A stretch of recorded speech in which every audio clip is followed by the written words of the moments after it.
Hello, friends. It is time once again for hashtag Real Race Talk. It is the Revved Up Sports Show, your Monday tradition as we do it once again, breaking down the world of motorsports and beyond in Texas and reaching out to the extremes of everywhere around the country. Glad you guys are with us. Showtime Bobby Chaffee is down south. We're in the central part of Texas. I'm a little bit further up north. Take Austin. Bobby's a little bit further down. I'm a little bit further up. That's how we do this. We welcome in everybody that is checking in on all the different platforms. Of course, the main hub is revvedupsportsshow.com. Lots to talk about this evening. Of course, we'll recap weekend stuff, everything that's going on. Mike McCarthy, Selby Holder will join us here in just a little bit, probably about 10 minutes out, talking about the big Mod War event coming up at Heart of Texas Speedway. Right around 7:10, Eric Ramos, the winner in the Texas Dirt Truck Series at Cotton Bowl Speedway. And 7:30 Central, we tell stories with our man, Heath Stewart. Bobby, how we doing, man? That's going to be fun for you. That's going to make you both feel old when y'all start telling some of them old stories. I'm just hoping the statute of limitations has run out on a couple of them stories for y'all to release all the details on. He was talking about last night. We were kind of going back and forth. He's like, my memories have kind of slipped up a little bit. I said, don't worry. I said a lot of things have slipped up with me, but that one has not when it comes to those things. So yeah, we'll talk about it. I mean, I think some of the newer folks that are new to the game, they may not realize how long this guy's been at it. I mean, he's, this guy won Super Late Model Championship, back in, I think it was 2005. I mean, the dude's done it a long time. So I think we'll have a lot of fun with Heath. Of course, that is the son of Mary Ann Nauman, a proud contributor here to Revved Up with the Cotton Bowl Speedway. But yeah, I think it'll be a lot of fun talking with him. One of these days, we got to get the Duke on here. That'll be the uncensored full throttle show. That would be great. I would just get you guys intoxicated and just set a microphone between you guys and let you guys go. I wouldn't even be trying to moderate that thing. I'd just be popping that microphone in there and just say, "Have at it, boys. Here's another round." I don't know if he's quite ready for doing this type of thing because he will definitely let him fly, and there are probably things that I don't want him to talk about. So yeah, that would be a hell of a lot of fun. Of course, that is Jake Wallace Jr. So yeah, we'll work on that too. And again, with this time of year, I mean, we're kind of winding stuff down. Season championships on the line, all the different things that are going on. So this is kind of where we have that flex time to where we can pull these people in and start telling stories because, I mean, honestly, I know during racing season, we're blowing and going, doing different things, talking to winners and all that, Bobby. But I think our most popular shows is when we talk to the folks that have lived through it for a long time. Yeah, and what's great about it is it doesn't matter if you're a Texan or not. The way that these guys tell their stories, the racing legacy is universal language. It doesn't have a geographical boundary. It doesn't have anything like that. I mean, a racing story is a racing story, whether it starts at Bowman Gray or goes all the way to Irwindale, California, or up to Idaho, or even down south to where we are. So I think that's the biggest thing that makes it happen is that, racing stories are universal and not geographically bound. Just because, it happened in Texas, somebody else in North Carolina may go, damn, that same kind of shit happens here. Yeah, that's kind of the thing there. As we were talking to Jennifer Ashton last week, and they continue. I mean, I love the content that she's producing there. There was something that was posted. I think Texas Tom Taylor posted something on that reunion page, and it was the old late models, from the days back there. And man, that got a lot of people fired up. I mean, I had people reaching out to me and hey, this car. I'm like, actually, Tom posted that. I did not have anything to do with that. I'm not an admin on that page at all. But it really is cool because you're getting to see all that old stuff and like the footage of. I love it when San Antonio Speed and Texas Speed, when the Wares did it, and then Trace Ali. I mean that dude, that was way before podcasting and live casting and all that stuff. And that you go back and you look at that, and man, that was really happening back in those times, and that was really cool. I lived through that shit, and it was really cool to see that stuff back then. I mean, every Wednesday afternoon, 6:30, Texas Speed came on Fox Sport. Well, actually, I guess it was Prime Sports Southwest at that point. At one point, wasn't it? Well, before it got bought out. I mean, yeah, I would actually watch that. Because I think it was these days what we call podcasts. I think it was simulcasted out, not simulcasted, but distributed to that. But I would watch it like Saturday morning on KABB Fox 29. It was when Fox 29 came along in San Antonio. It was like one of the first times that Fox had got into local TV, and that was one of the first shows was that.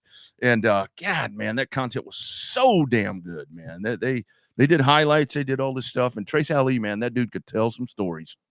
Oh man, that's great. Just even some of those, the old replays. I mean, I wish we had some of the original video. Oh. But nobody knows how to get a hold of anybody that has any access to that stuff anymore. All it is just kind of, there's a Facebook video that has Slick's interview on it, and David Umshide, John Kelly, and for them, they were talking about the first 4 or 5 races for the TIDA super late models. Man, I mean, it was like, they ran up at Altus, and then they ran at Longhorn, then they ran at then they come and ran at San Antonio, and it was rained out, and they came back again, talking about the struggles of Slick and his brand new car, brand new motor. So I mean, that was, I've watched that same episode 4 or 5 times now in the last a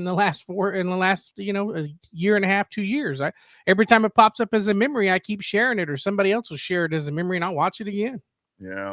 I love the way that Trace did those, because it was like he was telling you, because you can get a lot of cheesy stuff. I mean, you get a lot of cheesy stuff when it comes to racing, but I mean, Trace would like tell you the story of what was going on right there, and then the way that he would like just kind of build this thing up, the highlights and all of that. And I mean, this was a dude that was walking around, and you had the big camera on the shoulder thing. I mean, you didn't have all the little GoPros and all the different little gadgets that we have right now. The way that they were doing that, or him and his team, the way that they did that right now, I don't know who wound up with all that stuff, because Trace has passed. But man, I would love to get a hold of that stuff and pop it into the archives. Would be really cool. Yeah, that'd be a lot of fun to have some of that original. I mean, they needed some of that for Dale Jr.'s Lost Speedways when they talked about San Antonio, but obviously they couldn't use the footage because, I doubt that had been anybody chasing after him. It would have been ironic if they used it, because then we could have found out who had the footage if somebody would have tried to gun after him. I sent him. I actually, when we were doing TWS, I actually sent, because they were talking. They told me. And that was the whole thing about that whole thing when I was doing that with them, because it was like we did that so far in advance, and they're like, okay, we're going to do you at TWS, then we're going to San Antonio, and it was like I had to, like, you knew, I mean, I told you, but it was one of those things to where I had to like keep that under my hat for the longest time, and I sent them all this San Antonio footage from YouTube, and our man, our main man over there was like, man, I've seen all that, but I can't use it. He said, I can't use that. He said, we could get in trouble. And I'm like, no, that'd be all right. Yeah, it'll be fine. It'll be fine. But they are much more professional than we are. And they have lots more to lose, I guess, if somebody, threw a lawsuit at them. All I've got to lose is a great wife, daughters, and 2 dogs. That's that's still pretty important. I mean, on higher end of things. Yeah, clearly. I don't mean all that I have to lose, but Anyway, okay, we told you guys. I think you probably saw a post on Facebook that 6:40, and that's about what time it is. Mike McCarthy, Selby Holder, coming up here in about 4 minutes. I think they're in the waiting room. We'll get them pulled up in here. But I talked to the great folks at the Dwarf Car Racing Series of Texas, and I teased you guys because I said that I talked to them today. I didn't. I actually talked to them Saturday night, and so obviously they had a rain out that happened there at Texana Raceway Park. They had the powder puff race that was set to be there a couple of weeks back. Well, that has been rescheduled, and that it had been talked about if they were going to do it this week at TRP and what was going to happen. Not able to make all of that work because here's how DCRST works. DCRST is very strict on when they set their schedule, they're going to stick to it. This is an add-on race with the powder puff. I'm sure there were things that factored in here. Here is the update right here, and you're hearing it first right now. The powder puff race has been moved to the Outlaw 34 weekend at the South Texas Race Ranch. That will happen Saturday night, December the 14th, as a part of that $3,400 to win factory stock race at the race ranch. So there you go right there. The ladies will duke it out at the race ranch. So it's going to get Western, Bobby, with the ladies. We're going to have a little ladies rodeo going on at the race ranch at night. And the ladies getting Western. That could be like a tagline right there. Although I guess depending on what side of town you're on, that could mean something totally different down there in Corpus. Yeah, man, I was in that vicinity the other day by mistake, and man, I got a hold of some food that really kind of messed around my stomach. I had something that happened to me that never happened before. I'll tell you that story at the end of the show. But my man Owen Pittman's saving the day once again, so we'll talk about that. But yeah, nice job right there with Owen Pittman and Dwayne Groff. You know, that's the man right there when it comes to DCRST, as they got in there, put all that together. It's December 14th. We'll talk about that a little more coming up at 7:25. All right, let's dive into our massive guest line that we have going on right here this evening. We got a big one that's going to be happening this weekend out at Heart of Texas Speedway. Of course, it's one of the finest racetracks that you're going to find in the country. It is the Mod War 100, $50,000 to win right there, coming up at Heart of Texas, and we got the men that make that stuff happen out there. It's Selby Holder. He's over on the right side as you look at this, and of course our man Big Mike McCarthy over on the left side. Gentlemen, how we doing? Doing good. Look at that. They're even in unison the way they answer. I know. Look at that. Golly. Hell, we can't do that. Man, I thought we had a couple of racing guys on here, and damn, we got the Judds. They sing. Yeah, we ain't singing. Yeah, we ain't singing. So let's fire it off. I'll go to you, Selby, first. How did all this come together? Because this isn't a Heart of Texas on the original schedule, but this event comes up. What were the workings right here to make this happen? Chase Allen had kicked the notion of this race around, and we kind of run the numbers and through some various sponsors that stepped up to make this thing happen, and the commitment by Jerry and John and David to put this show on. We kind of pulled the trigger right before the Dome race last year that we would commit to doing this race. And from there, it's just transpired to, a ton of interest, a ton of entries, and just a lot of behind the scenes work that goes along to make this race happen, and a little bit of help with Mother Nature, and we should be great. No doubt. Yeah, no doubt. The weather looks good for once for there at Heart of Texas. So, Big Mike, we'll go to you next. In terms of the overall, the appeal, right? Like we saw it in the Dome with the Heart of Texas Heat Race number 3 or whatever it was, and all of that, which is invaluable in terms of publicity and advertising for Hot. But in terms of this overall appeal, I mean, this is a huge race. This adds an extra layer to the onion that showcases all that is about Heart of Texas Speedway in the 56, 57 years it's been out there. Well, with all the sponsors they put together, and I'll give Chase credit. He went out there and got to work and got cars signed up. Got 192, almost 200 mod drivers, 55 sport mod drivers, and I think what are we up to? 37 junior limiteds. Yep. So we're looking at 280 cars now. We're going to pack the pits. We got a bunch of stuff planned, and all that can be found on our website under the schedule. It shows what we're going to do at each night. There's a pit party on Wednesday. There's a kickball tournament after the races on Thursday and Friday. We've got a lot of stuff planned, not just the races. So I think with all the people that are going to be hanging around, we're going to have some fun. And Selby, I'll go back to you. I mean, I think this is one of those things when it comes to modifieds. Obviously, you've got different modified groups that run, but that's really what's happened right here. Is that not only you're going to bring the Texas folks in, whether it be north, south, east, or west, but when you have this kind of purse, I mean, this word has gotten out. Like you said, this isn't something that happened overnight. There are people that are going to be coming from every aspect of the United States to try to take that money home. Absolutely. We have just in the modified division alone, there are 26 states represented: Florida, California, Arizona, North Carolina, Minnesota, Missouri, Nebraska. I mean, I could go on and on and on. Arkansas, Arizona, Oklahoma, and of course, quite a few numbers of them from Texas. But when we sat down and we kicked this around, we've got a combined set of rules.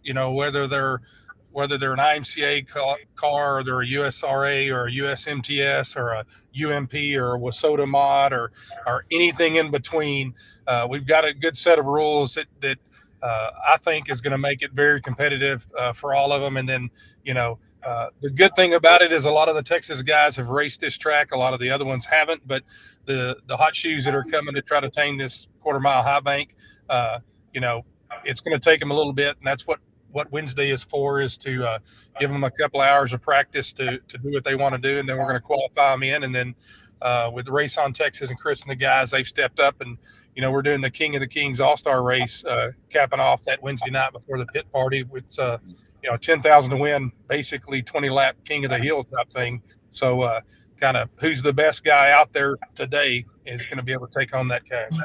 It's awesome. There's a lot of stuff happening in a couple of days. So either one of you guys can answer this one. In terms of putting it on the schedule, it obviously, you guys have a unique position where you run on Friday nights. So you guys have to be finished so you don't go head-to-head with high school football there in Central Texas because it's massive, right? So and it's before the Fall Classic, and it's kind of in between the schedule. Was that just the right fit for it? Did you guys throw around a couple of different scheduling ideas on where this race should go on the master schedule? We did kick it around a little bit. We didn't, number one, we didn't want to impact our weekly racing. So if we did it any time before Labor Day weekend, it would impact any of the guys that were chasing any local or regional championships, anything like that. So we didn't want to do it there. And to be fair to all the other tracks that run their big shows, usually starting the first weekend in October, we always have a Fall Classic the third weekend or whatever it is, fourth weekend of October. And if we would have put it on top of somebody else's show, then let's just say they wouldn't do it to us. So out of respect for those different racetracks, we did it this weekend so that it was fair to everybody. Friday night will be, that's the biggest challenge for us, after Labor Day weekend. That's the reason we don't run weekly is Friday night football. But I think with the volume of racers and the competition we have here, I don't think we're going to have an issue with fans in the stands. I mean, we can pack 3,500 people in there and stack them in there deep like we've done before on a monster truck show. So I have no problem with space, and we're going to have plenty of cars for them to watch. Quite the place. I think it's a perfect place for this to happen, not only geographically, but like you're talking about, Selby. Mike, one of the things that I think you guys do extremely well is that when it comes to promotions and when it comes to getting word out and doing all the different things, I mean, you guys pound on that. I mean, it's one of the things you got to get in front of people. That's so important, and it really seems like you guys, along with Jerry, along with the Fredericks there, man, that seems to be first and foremost what you guys are trying to do all the time, whether it's something like this or a regular event. Well, you got to get it out to people, and it starts with the ownership, and he's willing to spend the money to do it. And then it's getting the right people to do the right kind of advertising, getting you to do those voiceovers, getting Race on Texas to put the videos together, and then working with partners around the city of Waco and getting it out on social media. Yeah, it's definitely increased our attendance in the grandstands, and we're hoping for a really good turnout for this race. So you talk about working with the partners in Waco. How does Baylor affect you guys? I mean, obviously, you kind of quit when football, your season's over when football starts there in Waco. But I mean, how much is that a detrimental to you guys when Baylor football starts up, or does it not affect you guys a lot just because the only race that may go head to head with a football game is going to be the Fall Classic? It usually doesn't. We usually get towards the end of their school year in April and May, we'll get a lot of fraternities and sorority groups that have come out and spend some time in the beginning of our year. Summer, it's hit and miss because, it depends on where it's there. And then by the time we end our season, they're kicking off football. And the Fall Classic previously was the only one we kind of went head to head. And it's a hit and miss. Some years they have a home game that day. Some years they don't. So then it's issues with hotels, et cetera, et cetera. But it doesn't really affect us being that they're kicking off football. It doesn't bother us at all. Yeah, I think more with you guys, from the guys that we've had on this show and the drivers that I know that race over there, it's probably more high school than anything else. Yeah, you've got whether it be JV or whatever the case. So for this weekend right here, I'm really curious to know, for you guys being direct at the track, how many drivers have reached out directly to you guys? I mean, I know, like I said, it's a separate promotion thing, but your event, I mean, how many people are bombarding you guys, asking questions and rules and all the different things here? I literally probably get 15 or 20 text messages or voicemails or calls a day for the last 2 or 3 weeks. Because, if you click on the website, my phone number's on there, which, rightfully so. And 99% of the time I can answer their question. We've had a number of drivers that have registered and then for whatever reason, financially or whatever, are not going to make the show, and they've sold their spot to somebody else. Some of that's that, but some of it's clarification on rules of a junior limited or the B mod, which is a limited. It's basically a limited modified or a B mod. So we've got a combo rule for them to run. So they got to pick what they are, and what tire they're going to run is determined by what type of car it is. So checking wise, it'll be fun, but we got some good guys that are going to be here to tech these cars as well. And I have a history with teching too. So yeah, a thing or two. Just a little bit anyway. So, Mike, talk about the history. Those that don't know, because we've expanded the reach of the show a little bit. Talk about the history of Heart of Texas. It's not just, this is, like I said, it was 56, 57 years of existence of this place.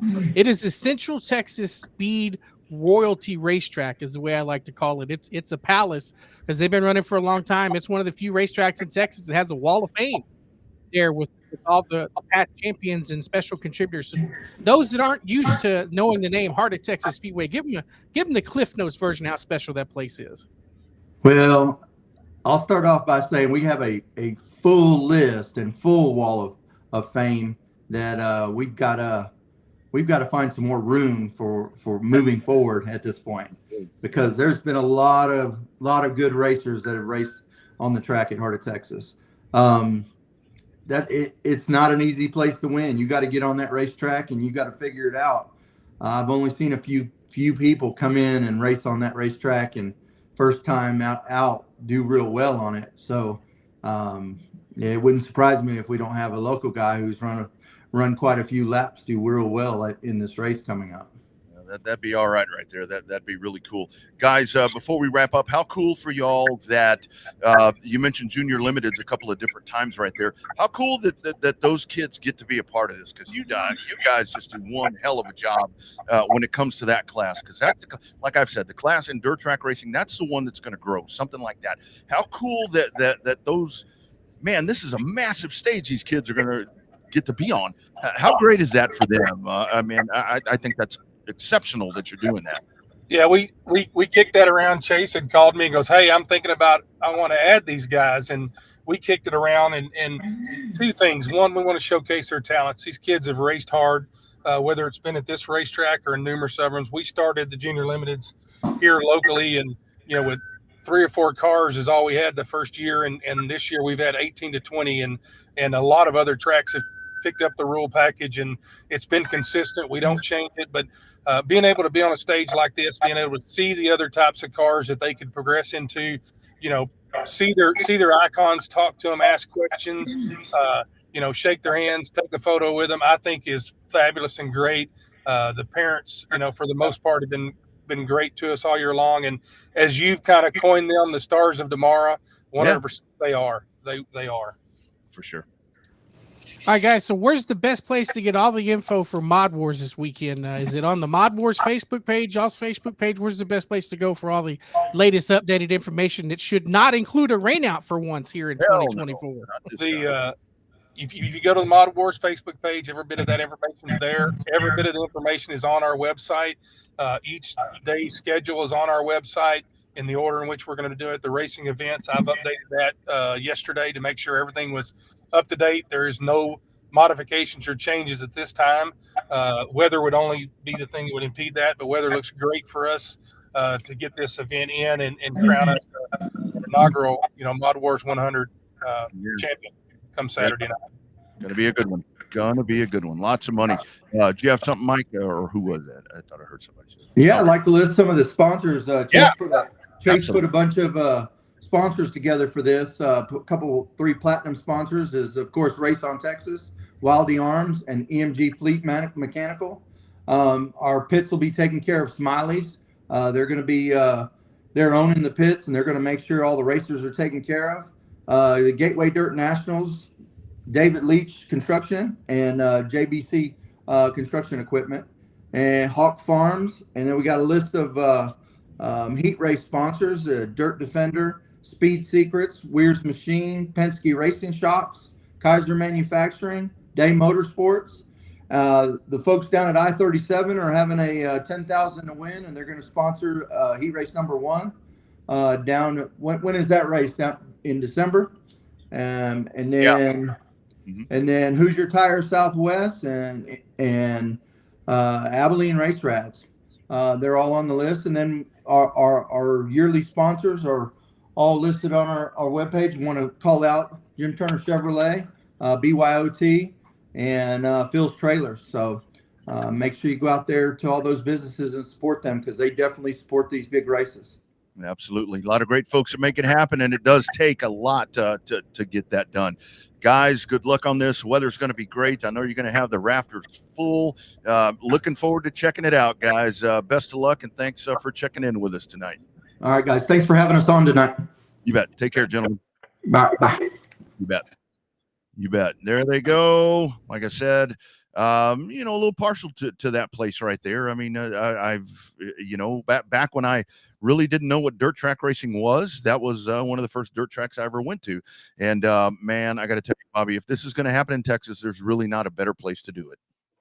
No, there's not. I mean, the centralized location, I mean, everybody that's not from Texas is going to learn pretty much how damn big Texas is. With it being pretty much centrally located, the closest you can get to literally, I mean, we call our area around Austin Central Texas, but realistically that area up in Waco, they call it the heart of Texas. Yeah. That's why the racetrack's named Heart of Texas. But it's pretty dead center in the state. And that's, you're looking from border to border. If you're coming from Arizona, you're looking at 8 or 9 hours to Waco. You're coming from Louisiana, you're looking at another 8 or 9 hours to Waco. So it's, north to south, about the same. So it's, no better place to showcase the old sleep at the wheel song, miles and miles of Texas, plenty of windshield time for you, but not to deter you guys from coming, both as a racer and a visitor and a spectator to that race. So that's going to be one hell of a showdown. I'd be watching it, but I'll be at my own racetrack, racing this weekend myself finally. So it'll be a fun race to watch. We'll be able to catch the replay for sure. Yeah, I'm hoping to hopefully snag the winner of that next Monday. But, of course, that is all to be determined right there, because there's going to be a lot of obligations for whoever wins that after that. Want more details about that race that's coming up, the Mod War 100 at Heart of Texas Speedway? Here's what you're getting into right here. Where only the best dare to compete. $50,000 on the line. A prize that will change lives forever. This is the ultimate test of skill, speed, and courage. Who will rise to the top? Who will claim the glory? Witness the clash of the titans. Witness the Mod War 100. Victory awaits. Are you ready? It doesn't get you fired up. I don't know what else you need right there. Like they were talking about. I mean, you've got, I hadn't heard that part, 26 states that'll be represented right there.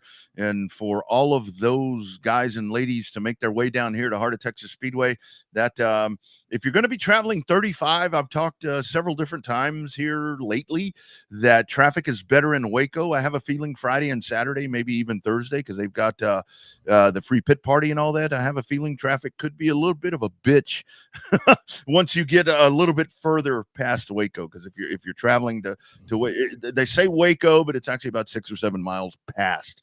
But you can't miss a place right there on the right-hand side. Right, 935, yeah. Yeah. I'm trying to see. There is a Baylor game that weekend. Trying to see if they've announced the time for that game or not. But that ain't gonna affect them. They ain't worth shit anyway. So yeah, that I think what you're gonna have right here is that you're gonna have. I mean, there are gonna be so many people, I think, that are gonna be traveling in, and I think that's where, like they were talking about it. I think one of the bigger things may be, well, I mean, Waco. You know, I know a lot of people kind of like to talk crap about Waco, but I mean, there are plenty of hotels. So, and that's the other thing. They're within close proximity right there. I mean, the Baylor folks, that's going to be, you know, I think if it was, I don't know if it's Big 12 time, but if it was a rival thing, I don't know. I'm trying to find it. I still haven't found it yet. But so, you know, I don't know what may happen with that. But yeah, that is going to be a spectacular show. Again, that is coming up. It is the Mod War, and like they were talking about, this is something that has been in the works for a very, very long time. I mean, it's not something where it was a show that was put together like Selby was saying, you know, that these were conversations last year, and the dates came out right there. It's $50,000 to win. And of course, the conversation is going to be, well, what's it going to cost them to do it? I don't know, but I think a big part of it is the glory of winning this thing. Man, it's going to be massive. It's going to be fun, but it could be a challenge. Hopefully, the good thing is that there's not a lot of race car fans. They're coming to watch the races. There's going to be a lot of football fans there. And actually, it looks like there's not a Baylor game coming up this next weekend. They're playing at Colorado. So if I have the dates right in my sports app, that's week 4, right? Well, yeah, you might have about 10 people that go down there to see Coach Prime. So yeah, I think they're going to be totally just fine. And I love that question that you asked right there, because that really is one of the things I remember back in the day of Austin. You know, when Austin was a Friday night track, to where, I mean, the season had to end, you know, when high school football started, because, and again, back in those days, a very different time. But I think right now it really is any racetrack, I think in Texas, maybe the Kennedale folks could prove me wrong. But I think if you're going head to head with high school football, that's really hard, because that will kill your gate. I mean, I don't care if your team's good or bad. High school football will kill your gate. Mm-hmm. I mean, it definitely will. I mean, especially unless you've, look at it this way. Unless you've experienced Texas high school football, you don't understand how big it is. Sure, it's okay in California. Sure, there's some good teams in Georgia and Florida. But there are high school facilities up in North Texas and East Texas, football facilities that have weight rooms that are on par with some of your FCS level programs, right? Some of them even better than on an FBS level program, where you've got a multi-million, and I mean multi-million dollar facility, tens of 15s to 20s worth of $1 million stadiums up there in North Texas that are just palaces, that are just immaculate. They call them, some of them have student centers where they have different kind of stuff. But yeah, I mean, you never experience Texas high school football until you experience it in person, because some of these big schools, especially some of these smaller towns outside of Waco, that's all there is on Friday night. There ain't no Heart of Texas Speedway. There is high school football, and they don't care if it's a home game or an away game. If it's an away game, they start a caravan and they follow that team all over the place. So it's rough when you're using them having to schedule a race. But I think that this race is so big, it goes beyond the scope of a normal of a normal race weekend, right? You're going to have the people that might even skip out on a high school football game to go watch the races on Friday night. And I think what you're going to have where this race is different from like a regular show that may go head to head with something like that is what you would maybe lose on a regular, let's say, Friday night show, or even if you had a Thursday night high school football game and you were going head to head with that. I think you're going to make up that times 20 with the folks that are traveling in, because it's a whole different thing when you have a race where you're going to bring people in. Snowball Derby, a great example. You know, you have folks that just congregate to Pensacola. You look at Five Flag Speedway on a Friday night race, and you know, it's a little scarce in the pits and in the grandstands. But looks like a normal racetrack. Yeah, it does. It looks like all the damn racetracks around here. And then you look at Friday night for Pensacola or for Snowball, and shit, you're trying to find places to put them. I mean, there's so many people there. Brandy, that was actually they did some sort of I think it was a vote for folks that were going to be able to do it. I know it's Zach Clark. I know our man Colin Bell is going to be a part of that. I'm not sure who the other two are. It's going to be like a four gentleman deal. And the whole thing is, I mean, from some of the intel that Bobby and I have had, is they're going all out with this to where they're going to put them in an inside environment and so forth. That's one of the challenges there at Waco. You're announcing outside. You get track noise and all that stuff. They're going all out with this, and it should be a really good presentation. Our friends at Race On will have that for you, and you can go to raceon.com. Of course, we're streaming there as well. You can go on there and check that out. But really cool event to be having here in Texas, and especially this is that whole surge with the modifieds coming back. We'll talk about stems. Logan Dinsmore wins. You know, the other night at 37, they've been healthy and with Toms and the touring. Well, that is Toms, but I mean, you've had all of this, and to cap kind of the rejuvenation of modified racing, even though I think a lot of this is going to be people from not Texas. Pretty damn healthy thing happening right here. I don't know. Kate Dillard is like 5-1 chances to win that race. He's the odds on. Well, I say local favorite, but Texas favorite to win that race. So we'll see how Kate does. Apparently, there's a big USMTS race somewhere up and way up in the northern part of the country that may deter some guys from coming. But sometimes these racers, you get the guys that only want to race for the big money. You get the guys that only want to race for trophies. Yeah, and then you got the guys that are somewhat point chasers. So we'll see how it all shakes out. Either way, if you have that many cars pre-registered, they're not going to have a lack of problems getting cars into this show. Oh, yeah. That is not going to be a problem. That is not going to be a problem.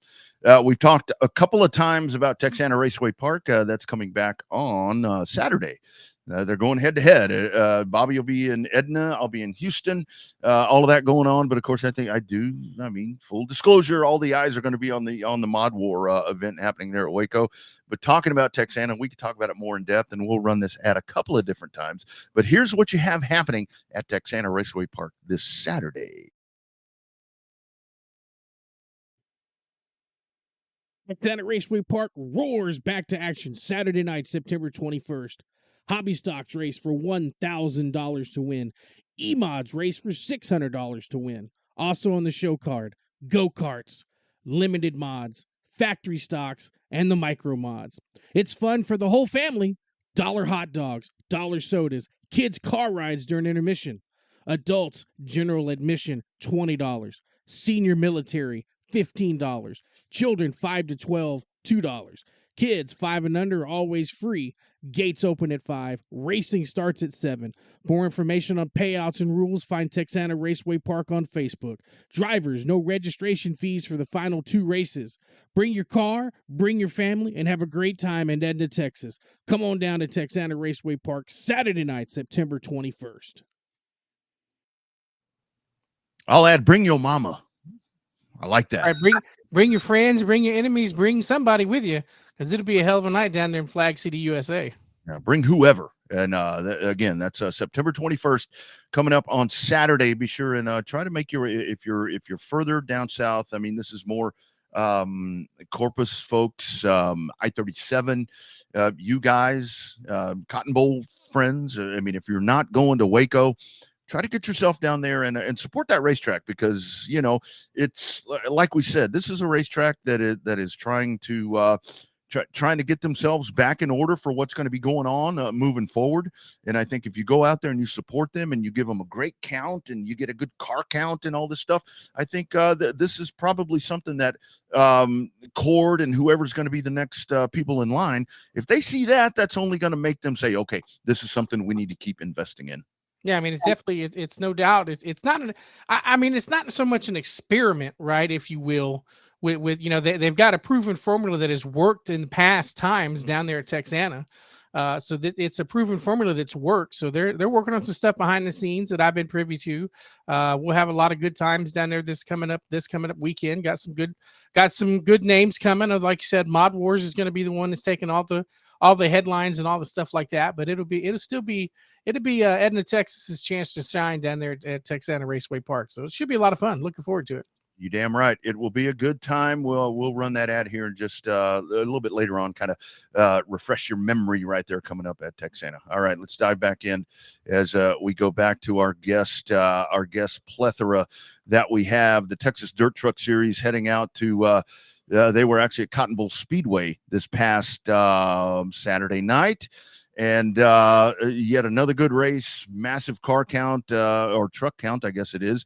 They keep pulling them in, and this time heading to victory lane. First win for our man, Eric Ramos. Mr. Ramos, how we doing, my brother? Oop, I think we don't have him there. Might need him to click his little audio link right there. Eric, there may be something down on the bottom that says enable audio. If you can just kind of get the line off of that one, and that will get you hooked up. Let's try it one more time. All right, we'll try it again. All right. Well, that's all right. Well, the Texas Dirt Truck Series, lots and lots. I mean, this is what's been really cool with this series, to watch how they continue to it's like more and more trucks continue to show up, and that's a really good problem to have. It's a good problem to have when you still get more and more coming to the series. You get people that are coming in building new trucks. The racing action is usually pretty good. Every once in a while, you have somebody check out. But you got plenty of characters in that series. You got the Texas Tornado, Tommy Grimes. You got Lightning McGreen. You got Tow Mater. You got Captain America. You got the Minion Truck. So there's a lot of guys that put in a lot of effort to make that a family-friendly and very family-oriented race and a racing series. Sure, they beat and bang. Yeah, they've had issues here and there. You see that. But hell, what racing series doesn't? Yeah, we saw that over the weekend. So it's a really good series. They have a lot of fun, and the races are usually pretty entertaining to call. That's for sure. Yeah, and that's the thing about it. I'm glad you mentioned that, because that is where the Dirt Truck Series does a really good job, because they do. I mean, they're different. I mean, we talk about a lot of stock cars. We talk about a lot of modifieds and limited modifieds and all these different things. When trucks come rolling out at a dirt track, that is something very different. You're only going to see one series. That's it. And when you have that, where they've gone in and really captured some of that stuff that's going to draw the kids in, like I said, the night that Jamie or that Lightning won there at Corpus, I mean, I thought the roof was going to blow off the place, and there's not even a roof there. I mean, people were going ape shit over that win. Yeah, and for those who don't know, basically Jamie Green has his truck painted like Lightning McQueen, rather. They're made famous from the Cars movie, and so every time he's got the little headlight, the little eyes on the windshield and stuff like that. So his teammate is Buster Dean in the Tow Mater car, or Tow Mater truck rather. So he, when he wins, I mean, he brings out autograph pictures. He's got Lightning McGreen on it. He likes us to call him Lightning instead of Jamie when he's racing. He's got that alter ego thing just happening. So it's, I think that, from our perspective, some of the announcing stuff that we've done over the years, it's always nice to appreciate the racers and the guys understand. Yes, it's about competition, but there's also this thing called entertainment value that you have to have. And I think that there's been several guys over the course of the last 10 years that get it. And I think there's several guys there in the Texas Dirt Truck Series that get it, that understand competition is one thing, but the entertainment value is something completely different. Yeah, yeah, and that's really a big deal right there, and they have done a really good job with that. Let's try this again. Let's see if we can get Eric in there. You got us, my man. Oh, I think he's close. I think he's really close. It might be a connection thing now. Yeah, I think that's what it is. We're going to try plan B. We're going to try plan B. We work on the fly right here. But yeah, that's the whole thing. I mean, the entertainment value when they come into town, and that's the whole thing that I like, that their schedule works out really nice, that they kind of spread out, like there'll be a Cotton Bowl 2 weeks off, 37, and then there's gaps in there to where when they show up, it's like a really big deal. Yeah, I mean, I think we had 21 at one point, 22 there at Texana this year. Then I think one point last year there was 24 trucks. So we ran I think we ran 4 heat races of 6 instead of 3 heat races of 8. So they ran an extra heat race. But it's I mean, they're out there. I mean, there's more dirt trucks than there are pavement trucks, feels like now. It used to be the other way around. Well, that's a whole thing. I tried to light a fire under the asphalt guys after the last race when we had 5. I'm like, maybe we'll invite the dirt trucks in. I mean, maybe they'd want to come race with us. I mean, I don't know. It's I don't know. That's frustrating, but yeah, they have a great count. It is. It's a hell of a count. I mean, and what's really good about it is that the series itself, it does a really good job of being self-promoted, right? And that's part of the battle, is that the drivers do their part to make themselves well known, but the series does a really good job at trying to promote their races. They're always on here promoting the races that are coming up whenever they're going to be, and the tracks are usually fairly good about promoting the trucks when they show up, because they bring a lot of extra butts to the seats, and they bring a lot of extra footprints to the pit area. So they are a beneficial part to the ecosystem here in the Texas racing region, whether they run at 105, 37, Cotton Bowl, Texana, the race ranch. They are an integral part of what makes this racing season successful here in Texas region. That's right. So we go to the backup plan. We go to the audio visual consultations phone line that still exists. Let's try it again. Mr. Ramos, how we doing, brother? We're doing pretty good. How about yourself? Look at that right there, my friend, on the fly. My man, let's talk about Saturday. First, we've been talking about the truck series. Your thoughts on it, man, to see it grow to what it's doing right now. Just an incredible job that's happening right now with the trucks. Man, Bucket and Bo and them are putting a pretty good deal on with the truck series. Like I said, at the beginning, originally my uncle Pete was the one that was supposed to be behind the wheel of this truck, but he had broke his ankle at the beginning of the season, and I always harshed on him and gave him a hard time about that he could do better and this and that. He said, well, now it's time you're trying to shine. He said, let's see what you can do. He said my leg's broke, so you're going to race it this season. So that's where we've been at, and it's been pretty good so far. Absolutely. So Eric, talk about your history. Obviously, you didn't just start out in a truck. You've got raced a few things. Talk about the people that don't know exactly how you got to where you are. Man, I started going to the races when I was a kid, a young kid at CC Speedway, when my Uncle Joe Arcee and my Uncle Pete Arcee used to race there at asphalt at CC Speedway. They used to call my Uncle Pete the Chicken Man in his little truck that he had. So they got me into it. And like I said, my Uncle Joe gave me my first car. He said, here's a car, find you a motor and transmission, and here you go. So I've been racing since I was 15 on and off. I did a lot more asphalt racing, like I said, than dirt when I was a kid. That's where I started off was at CC Speedway. Yeah. And then when CC Speedway kind of started closing, my Uncle Joe and us, we started going to the dirt track and just slowly started. I have a factory stock, but I race it every now and then. It just was kids now. It's a little harder nowadays. Mm-hmm. Eric, isn't that the thing? I mean, I'm glad you mentioned CC Speedway, because it's, that's one of those things I always go on and on and on about how great racing has been in Corpus and the history of all that, man. Isn't that such a great, I mean, all the families, I mean, you guys, I mean, there's so many families that are doing this, and that's why I love going to CC or to the race ranch, is because it's all the people that have been doing this for so long, grandkids, stepkids, whatever the case it is, man. It's just a great place to be for racing. Oh yes, no doubt. Absolutely. So how different is it to go from CC Speedway back in the day to Cotton Bowl Speedway? Obviously both got high banks, both are pretty fast, but man, that's got to be a hell of a lot of difference going from CC Speedway to Cotton Bowl Speedway. Oh man, it's a lot different. So it's a lot from dirt to asphalt. It's a big difference. They think you just turn left. No, it's not that easy. It's a lot more consistent, and you got to be a lot more patient on dirt than asphalt. And not you'll spin it around. No doubt about it. So let's talk about this truck that you're in, man, because you kind of mentioned some of that right there, but this truck has gotten faster and faster and faster. Kind of talk about how you put it all together, and then the win there at CBS. I mean, that big ass place. I mean, that kind of talk about how you've gotten to be this good, and what a massive place to win your first one.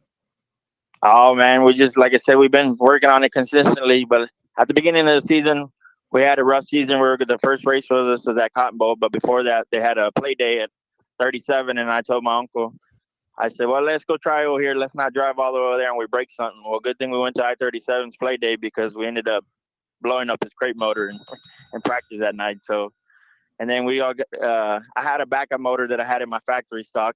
Well, then I put that in there for a race, and then we did that. Well, then one of my buddy, Zach Freeman, and his boss, Paul Coulter and Laura Coulter, they had a crate motor sitting there, and they said, here, run this one. We're going to lend you this one. So that's what they did. And like I said, this wouldn't be possible without them and my uncle and his girlfriend and everybody that helps me out throughout this. Everybody, and even in the truck series, everybody that helps me out through the series, all my sponsors and everybody that helps me put this together. Like I said, it wouldn't have been possible this past Saturday. Yes, sir. So, Eric, we were talking about the entertainment value with racing. You've been around it a long time, but it seems like some of the guys in the truck series have taken it up a notch. You got Jamie running as his Lightning McGreen alter ego. You got Buster that's running in the Towmater stuff. You got a Minion truck. You got a Captain America truck. You got Tommy, who's a character of his own right in the Texas Tornado. Talk about how much cool it is to be kind of, as part of that. Obviously, your truck is good looking. It's got a great wrap on it, but talk about just that overall feel of having to know that's, the competition is one thing and winning great races is great, but then you throw in that entertainment value that I think a lot of the guys in the truck series really get. Oh man, that's really great. Like I said, like you mentioned, you got the Lightning McGreen in there, and you got Tony Bernal with his Michael Jordan rap and stuff like that. And you got everybody. Everybody has the scheme, and it's good entertainment for the kids. The kids love it, and all the different schemes out there.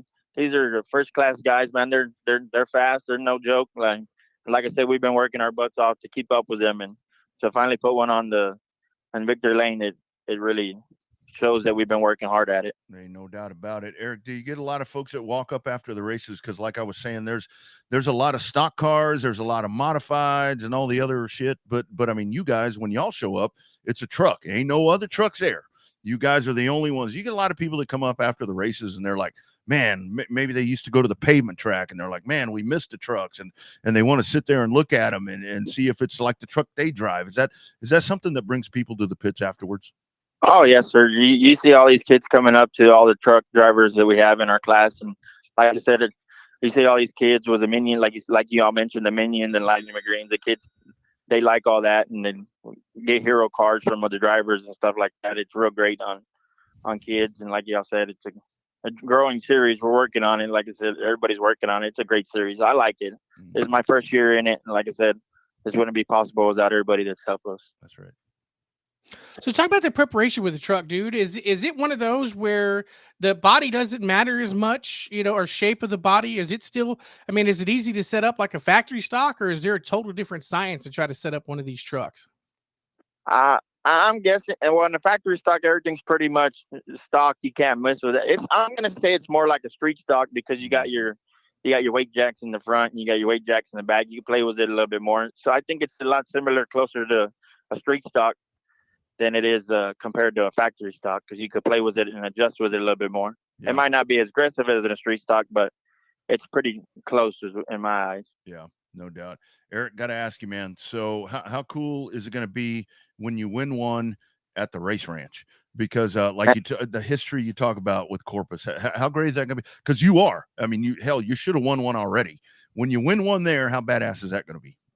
Man, that's going to be great. Like I said, I should have had one there this season, but I pushed it hard running with my buddy Tony Bernal, and I just got there and I got into him a little bit and I spun myself out, so I got into the rear. That was on me, like I said. But man, they're first class guys. They're quick. He deserved that win. Like I said, he earned it. But man, it's it's real great running with these guys. And like I said, this series is a growing series. I really appreciate what Buck and Bo and all them are doing. And like I said, this past Saturday was even more enjoyable for me because my wife and my kids were there, and my little girls got to see the excitement in their eyes, and handing my little girl the Frisbee at the end of the race was even better. That's fucking awesome, dude. That is awesome.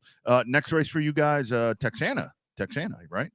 Yes, sir. Believe it, October 5th in Edna. There you go. Gonna be a good one. All right, my brother. Congratulations. When I get alerts on the races, when I saw it said Eric Ramos, I'm like, that's one of my dudes right there. Very nice job, my friend. Congratulations on winning at Cotton Bowl, and keep doing it to it, man. You're having a great year. All right, man. Thank you. I appreciate it. You got it, buddy. Take care. All right, take care. You bet. There he goes, Eric Ramos, the latest in a long line of winners in the Texas Dirt Truck Series. And he kind of alluded to something right there that this is where to me, like talking to the guys, obviously Dwarf Car Racing Series of Texas kind of, in my opinion, kind of set the benchmark to it. And I was a big part of that series for a lot of years, to where you had that camaraderie thing gets thrown around a lot, but I mean, these series, I mean, the legends over in Houston, I mean, the trucks, it's really what it's all about. I mean, you want to win, you want to beat the other guys, but they really are about promoting competition, it seems like, and putting on a really good show like you were talking about. Well, I think part of it too is like, right, you got to have a reason to go to work other than just the money, right? Sometimes whether you got to find that motivation, whether it's the job you do or it's the people you work with, right? And I think a lot of times that, you know, the people that you race with are some of the motivating factors, because there's going to be times, we've all been there. You're like, man, it's too damn hot. This is too damn expensive. I ain't going to make it. I don't want to do this no more. And then boom, your teammate, your buddy, your series friend, whatever's, come on, get your ass out to the track. You've been doing it forever. Come on here. I'll help pay your pit pass, whatever it may be.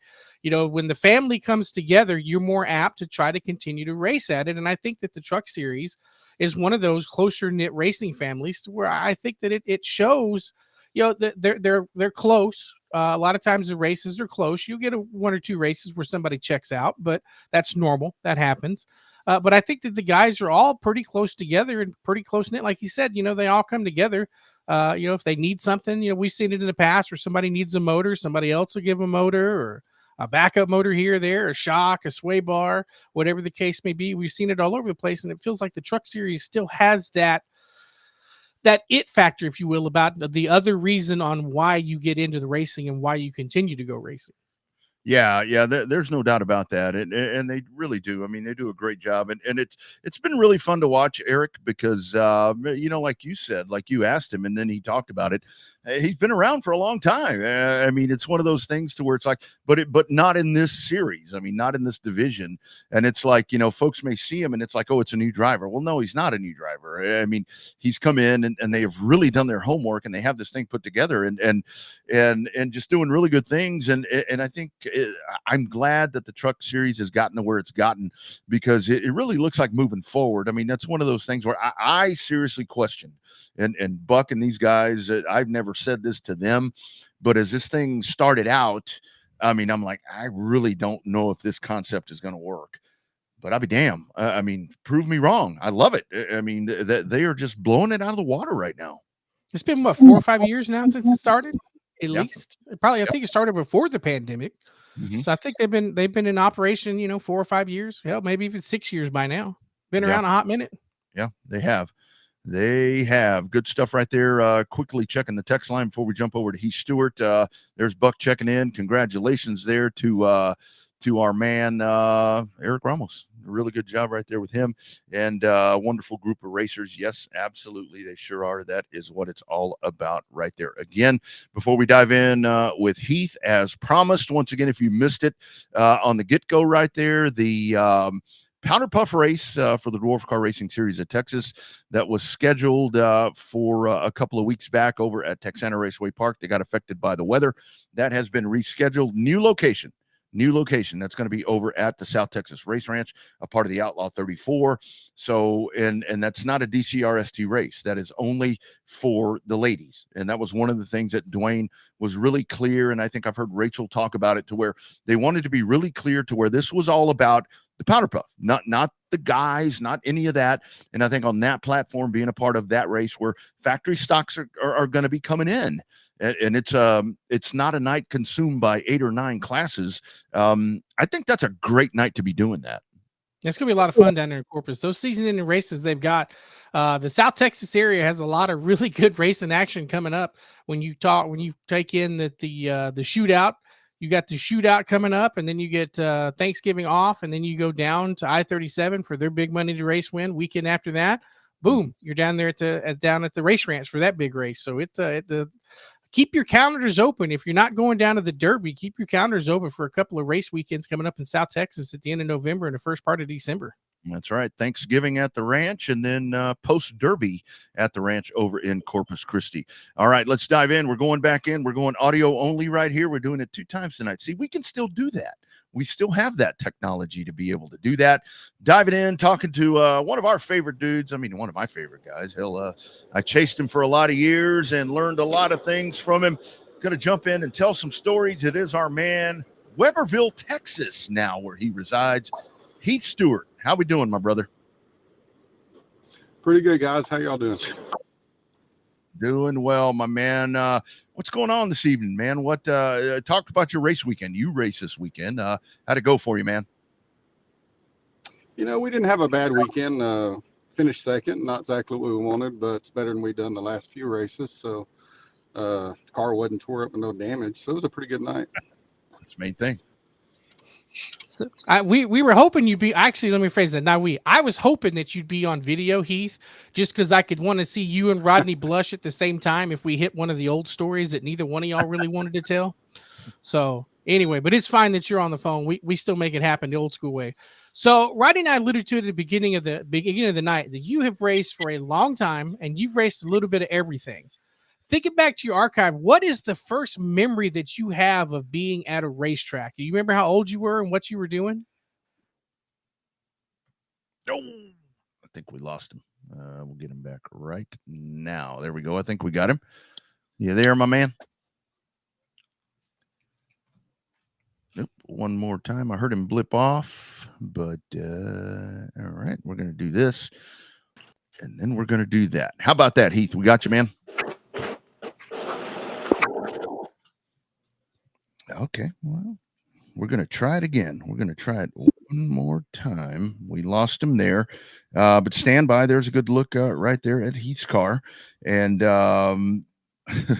man, that was a question I wanted to hear right there, but we'll ask it here in just a second. Again, BC, hold on one second here. Getting in a quick text message, and we'll go the other direction with him. Oh, have him call us, right? Yeah.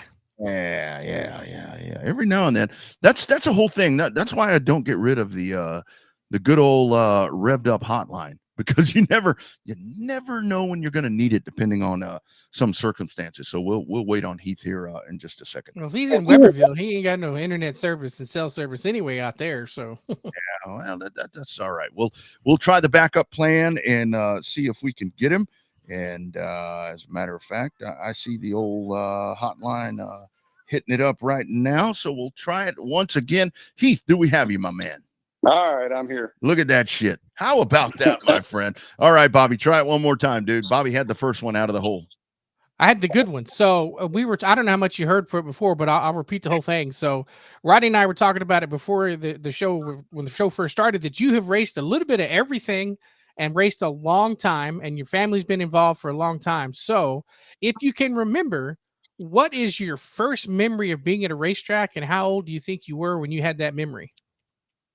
Boy, I would guess the oldest memory I have is probably when my grandfather raced, and I don't know how, it's probably 3 or 4, maybe. I don't know, but he would always give me he'd drink to the end of his beer and give me the last sip. So that was my first memory of racing that I think I can really remember. And it was might have been like Pan American, which I don't even remember the track, but I do have pictures from being there. So Heath, that explains why when you said that your memory gets fuzzy, that explains why right there. God damn it. Come on, yeah, Jake. I guess so. Too many years. Come on, Jake. So Heath, let's talk. So the start for you, I mean, when you jump into the early '90s there in the street stocks over there at Speedorama, talk about those days. I mean, I think when you probably really started getting fired up was racing with Monaco Reyes. Kind of talk about those days. Yeah, that's a funny story. So most people don't know that I have Danny Stewart's my stepdad, and my real dad was Jim Boring. That's right. He was an iron worker, so they were real slow at work, and it was kind of a slow period. And he would work over there at Monaco, helping him on body work, and I'd go over there after school. And I don't know, you remember Fat Pat? Oh, yeah. Back from they had built a car for him the year before, and I was over with my dad, and Pat had gained a little more weight over the winter and couldn't fit in the fire suit they got him the year before. So it was like a Wednesday, and Monaco asked me if I wanted to drive that car, and we were going to race it on Friday night, I guess, or Saturday. I don't remember when we raced back then at Longhorn, but so we and we got it to where we could fit in the car, and it was a black car with pink seat, window net, and numbers. And went out. I think we went out and practiced on a Thursday, and then we raced the next night. And I think I almost won my first heat race. I was lapping a car, and I got a little too close to him, cut my left front. And then if I remember right, they put me on the pole and went off in the first corner, and I spun completely around in front of everybody. And they said, "We're going to restart you," and I said, "No, just going to put me in the back." I was a little nervous after that.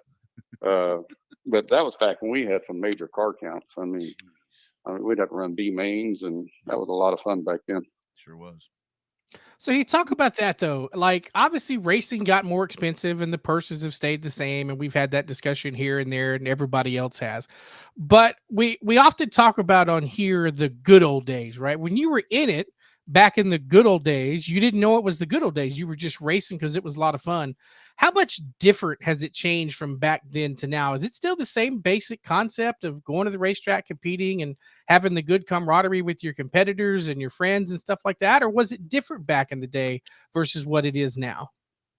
I don't know if it was different. It was a lot simpler back in the days. Yeah. Cars were a lot easier to work on, a lot easier to afford. Tires lasted longer.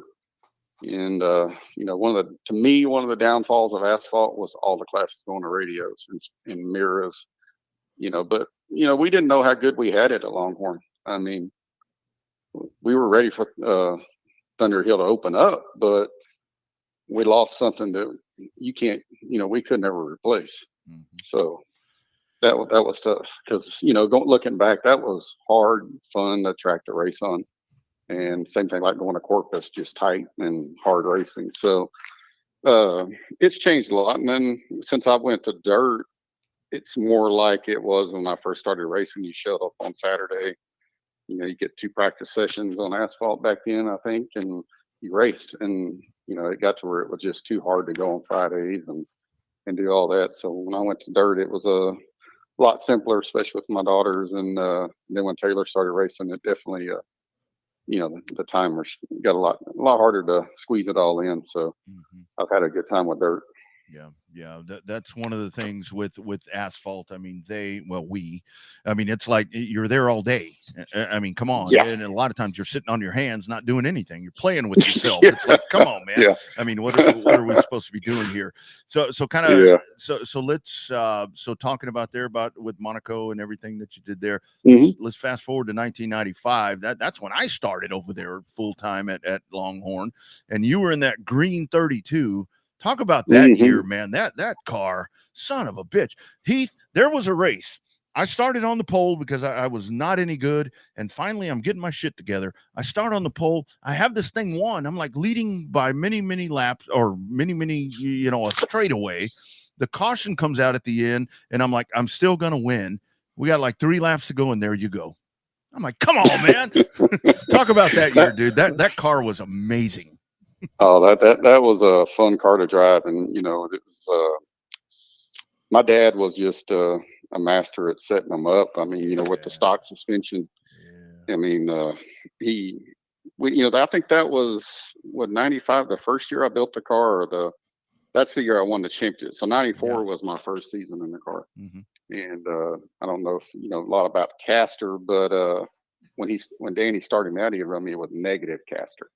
Wow. So the right front ball joint be forward because you couldn't get enough caster in it. But he thought you couldn't put enough caster in it to make it work. So we went negative caster, and back then we didn't run power steering at all. So that helped with having a negative caster. Well, towards the end of that year, he put, I don't know how much caster he put in it, but it had so much caster in it if you let go of the steering wheel, you were in the infield. And it was like different. And I went off in the first corner. I was like, all right, now I can drive the car. Yeah. And at the end of the race, we started in the back in the heat race, started in the back in the feature, and went straight to the front. Car was a rocket, and I came in, I couldn't feel my arms. I was like, this thing is hard to drive. And he's like, you want to change it back? I was like, no, I'm going to get a weight bench. This thing's too fast. So That's what I'm saying. Those were good times. They were, man. They really were. So Heath, we've seen a lot of things. So you've raced a lot of things and moved up methodically through the ladder. You ran in street stocks, won in street stocks, moved to a super stock, limited late model. You ran in that, and then you started running supers. How was it just a money thing, or was it a development thing for you to determine when it was the right time to move up a class versus you see some of these guys that race the same class forever and ever and ever? Like, when did you know that it was the right time? Was it just simply money? Somebody come along, say, here's a bucket load of cash, we're going to run you in supers, or how did you determine that deal?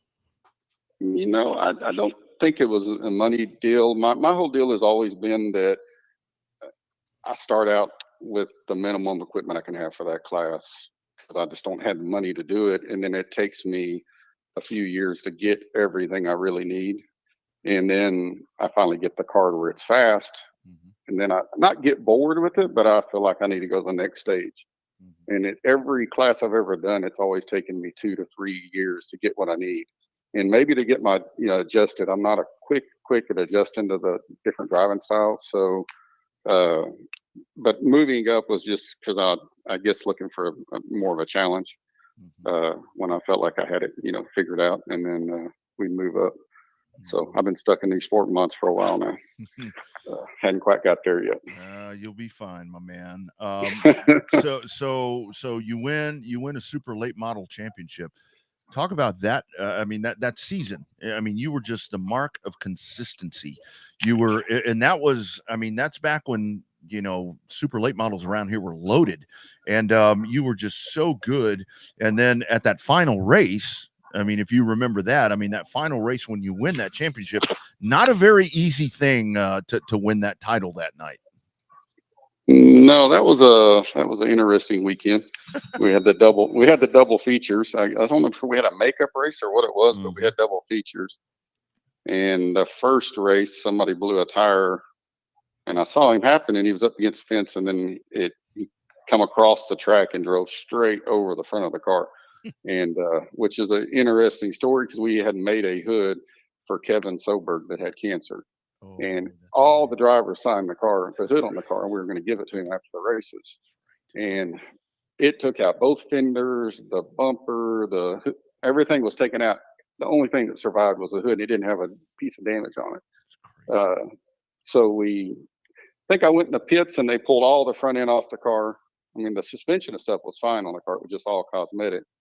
And got back out there and finished the race. And then while I was out there, somebody blew an oil line coming off of turn 2 right in front of me. And I slapped the fence with the back of the car now. So now the front's tore up, the back's tore up. The car looks like it just needs to go to the junkyard. So we finished the first race, actually do finish it, and not very good. And we come into the pits, and I'm just like ready to load it up. And let's see, Greg Davison's the one that came over there. He come over and he said, he just kind of got me away from the car, and he said, just get out of the way. We're going to fix your car. Oh. And it was I don't know how many people were working on it. I never get to just sit there and watch people work on my car completely. And I just sat back and watched them. And I had Bubba Nauman and Casey Smith. They were working on the back of the car. And Todd McLemore, he had broke something, and they literally took from the front doors all the way forward. It had his whole front end on my car when I went back on the track for the second one. And look, I mean, it fit perfect too. And they're like, "We'll put the hood back." I was like, "No, we're not putting that hood back on. We're going to tear it up." Yeah. So it didn't get any damage, and we was able to give it to him at the end of the night, and we were able to finish I passed one car. I needed to pass one car on the last lap, and to be able to win the championship, and I passed him. I think going in the middle of 3 and 4. And it was one of the only times I've ever used my bumper to pass somebody, but I did. It was actually Tom Gerthew, and I went over and apologized. And he said, "Oh, no problem. I understand. It was for a championship or something." So, but I've never been real good at using the bumper. I don't never taught myself how to use it to pass somebody. So, no doubt, love that. But that was an exciting weekend. I mean, that year was. The car we fought the car a lot from the time we bought it. We bought it up north. And after I won the championship, I went to get a new car and called, I think it was Port City. And I was talking to them about the car, and wow, the struggles I had with it. And they went back and they came back and told me, so, well, after everything you just told us, the car is an outlaw chassis. It's not designed to be a template car. Oh my! So you're supposed to be running 50 to 62% left side weight in that car, and we were running like 57. Yeah. Which is why I never could get any. I always had to keep the car so loose. Yeah. Because if I didn't, it would overheat the right front tire because the roll center was wrong in it. So I wish I would have actually had the right car and the right chassis, or they actually told me to change all the frame lights on the car, and the car was a whole bunch better as a pro late model. When we switched over. But that was I knew I could drive better than that, but I just couldn't quite get there. I always had it was just a top 3 car. I mean, that was the best all year long. Yeah, I could finish in the top 3. But, So Heath, what was your favorite track, dude? I mean, you ran Longhorn, San Antonio, Corpus, probably got a chance to run up in Midland and stuff like that. So what was it? Was it the flat track at Longhorn, or was it the big high speed, high bank down there at San Antonio? I never was a real fan of Sync. I liked it, but I never really got a hold of it. Maybe it was that car that I had. It was because I kept it so free. I would say my favorite track was Longhorn, but Houston's probably right next to it. I mean, if Longhorn was around, it'd be hard to pass. There's an asphalt track that I want to go race at. I love racing Houston, so always had it's where that track's always fit me good, but it was never my lucky track. I could be leading a race and blow a power steering line or something, but that's probably my favorite track to drive on, especially back when we had when they were doing the Madhouse rules and all that before it. Yeah, that was a lot of fun. Speaking of that, how was it? So you dive into the Teague car a few weeks back. How was it to be back on asphalt? How did it feel to have to be finesse again?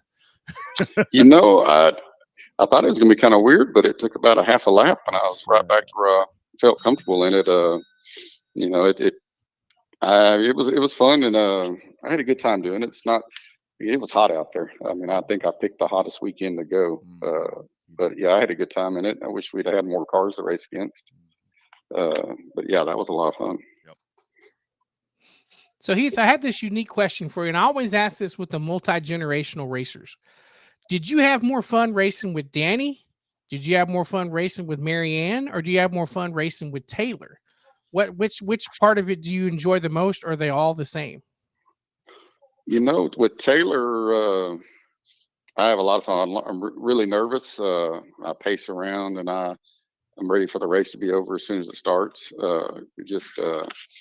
But I'm really, really enjoying it right now. If I'm ever going to quit racing, I could see quitting right now and just helping her. Especially the last half season, we've gotten our car a lot better. We figured out that her front mass cylinder was bad, probably for a while, and that's why she wouldn't run it off in the corners. And I kept figuring that she kept telling me it won't slow down, and I kept checking everything, and everything seemed fine. But it actually I sent Dylan down the road with it. He came back. He said, "You couldn't slide the tires in this car if you had to." So we figured out what was wrong with the brakes, and everybody's asking me what we changed, and that's what we changed with the front mass cylinder on it. And since we've done that, I mean, I'm having a blast watching her, and every race she's improving. She really is. So, but it's fun to see her get out smiling and enjoying it. It's something that I've loved my whole life. Yep. So That's what it's all about. Got to ask you, man, because a lot of people ask me about this race. Remember back in 1995, that year that you were, you were the champ there in Austin. You, Jake, myself, was a few others when we all went to Corpus for that big old race. You remember that weekend? That was fun. That was some good times out there. Yeah, that was a good time. That was a good time. we had a lot of fun out of it. I only got to race Corpus a few times. I really struggled there in the super late model. So we finally got the, actually John Myers told us a race there. We kept changing the whole setup when we go there on super, and John told my dad, if the race is, just bring it down here with your San Antonio setup, it'll be fast. And we unloaded right off the trailer, and it was like driving a different car. I was just trying to run the car too soft, and we changed it there. And I think we went from every race we were like qualifying dead last to, I think I was either second or third. It was me, Casey, and Eddie. We were all top three. And so it was, and then that was the last time I raced there. But we finally figured something out, and that was it. Yep, absolutely. But that was a fun track. It was fast for about 2 laps with that super, and then the bumps down the back straightaway after the tires got hot. It starts spinning the tires when it bouncing through them. But it was a fun place to run. That's right. See, he's ran it all. He's done it all. Now we're trying to figure out.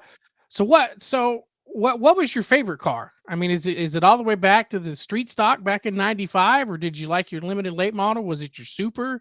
Hell, was it your TSRS car? I mean, you've run them all. Which one was your favorite? Do you have one? That silver one was nice. Remember that one, Heath? The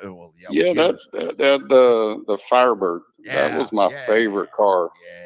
And then I will say I had a good time in my dirt street stock that we built, which is funny. That was Garland Moffat's car that he ran in at Longhorn. That's what I thought. Yeah.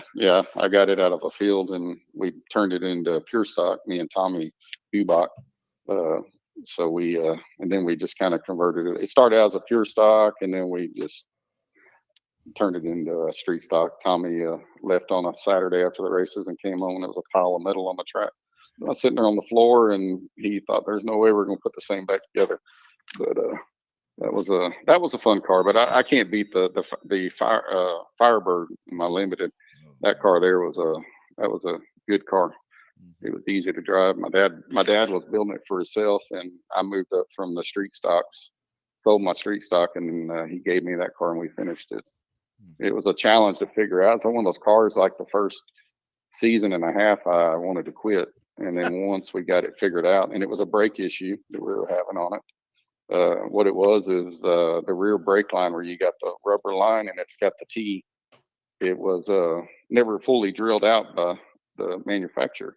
So it had a pinhole so you could bleed the brakes, but as soon as you got and tried to use the brakes hard, it would just have all front brake. Yeah.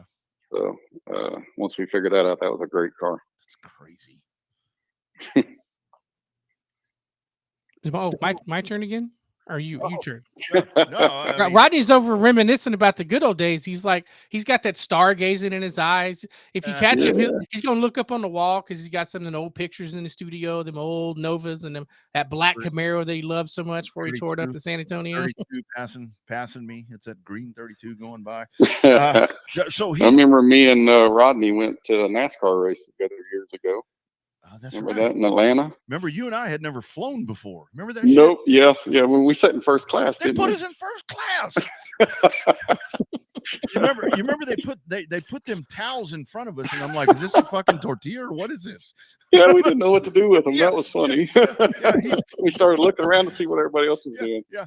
Marianne had loaded us up with Dramamine, and we'd never flown before, and Jake's over there giving us shit.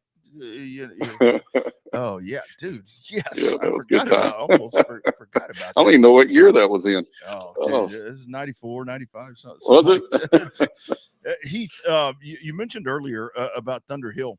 So talk about that. So we had all kind of honed our teeth there at Austin, Elroy, and here we go to Kyle. A little bit of a different thing right there. No walls at front straightaway and all that. Little bit of room to race. Your transition, you did it well. Talk about those days, man. That was a great place to race also. That was a good time. I mean, it was a lot harder to pass on her. You had to be, Longhorn. You could throw it in there and get beside. Once you could get beside somebody, then you could pass them on the outside. It wasn't that way at Thunder Hill. You had to actually be faster, or you went from everybody trying to pass on the outside to trying to get underneath them coming off a four. Yeah. I remember the first time. I think I was probably one of the first 5 cars to get on the track when they had that little open practice before they were still building the track. And I found the groove to the track first time on it because everybody thought you would want to go up by the fence down the front straightaway. And I was like, that's too far around. I don't need to. I mean, so it was like, once you figured out how to get up off the 4 there, that's the first year I called onto it real good, and it took people a little longer some of the guys to get it up off a 4, because if you got in the gas too soon, it actually hurts you. Yeah, that was a little transition, but it was a lot of fun. And then a few years later, we lost Longhorn, but it was definitely nice having that facility. Just hate to see it gone. Yeah, no doubt. Well, they're all gone, but Houston now. So we, asphalt wise, anyways. Yeah. So talk about running there at Cotton Bowl. Obviously, it's totally different than what you've ever done. It's got the high speed, a big bank, stuff like that. Do you still consider yourself a dirt guy now, or are you still a work in progress dirt? I mean, you got a couple of championship trophies sitting up in the shop. I mean, you got to be able to figure it out somehow, right? I think I got the dirt figured out. I mean, I struggled with tacky tracks at first. I mean, for a long time, when the track dried off, I was good. But when heat races, I was trying to talk my dad out of changing everything on the car when we came in. I was like, when it dries off, we're going to be good. But right now, the car, I didn't understand what changes to make to the car to loosen it up. And now I'm struggling more with dry, but I think it's just a setup I've come up with. And I'm trying to figure that out now, but I got the tacky part down. So I guess I'm kind of turned into a real dirt driver now that I want it to be tacky. But used to, I want it to be dry all the time.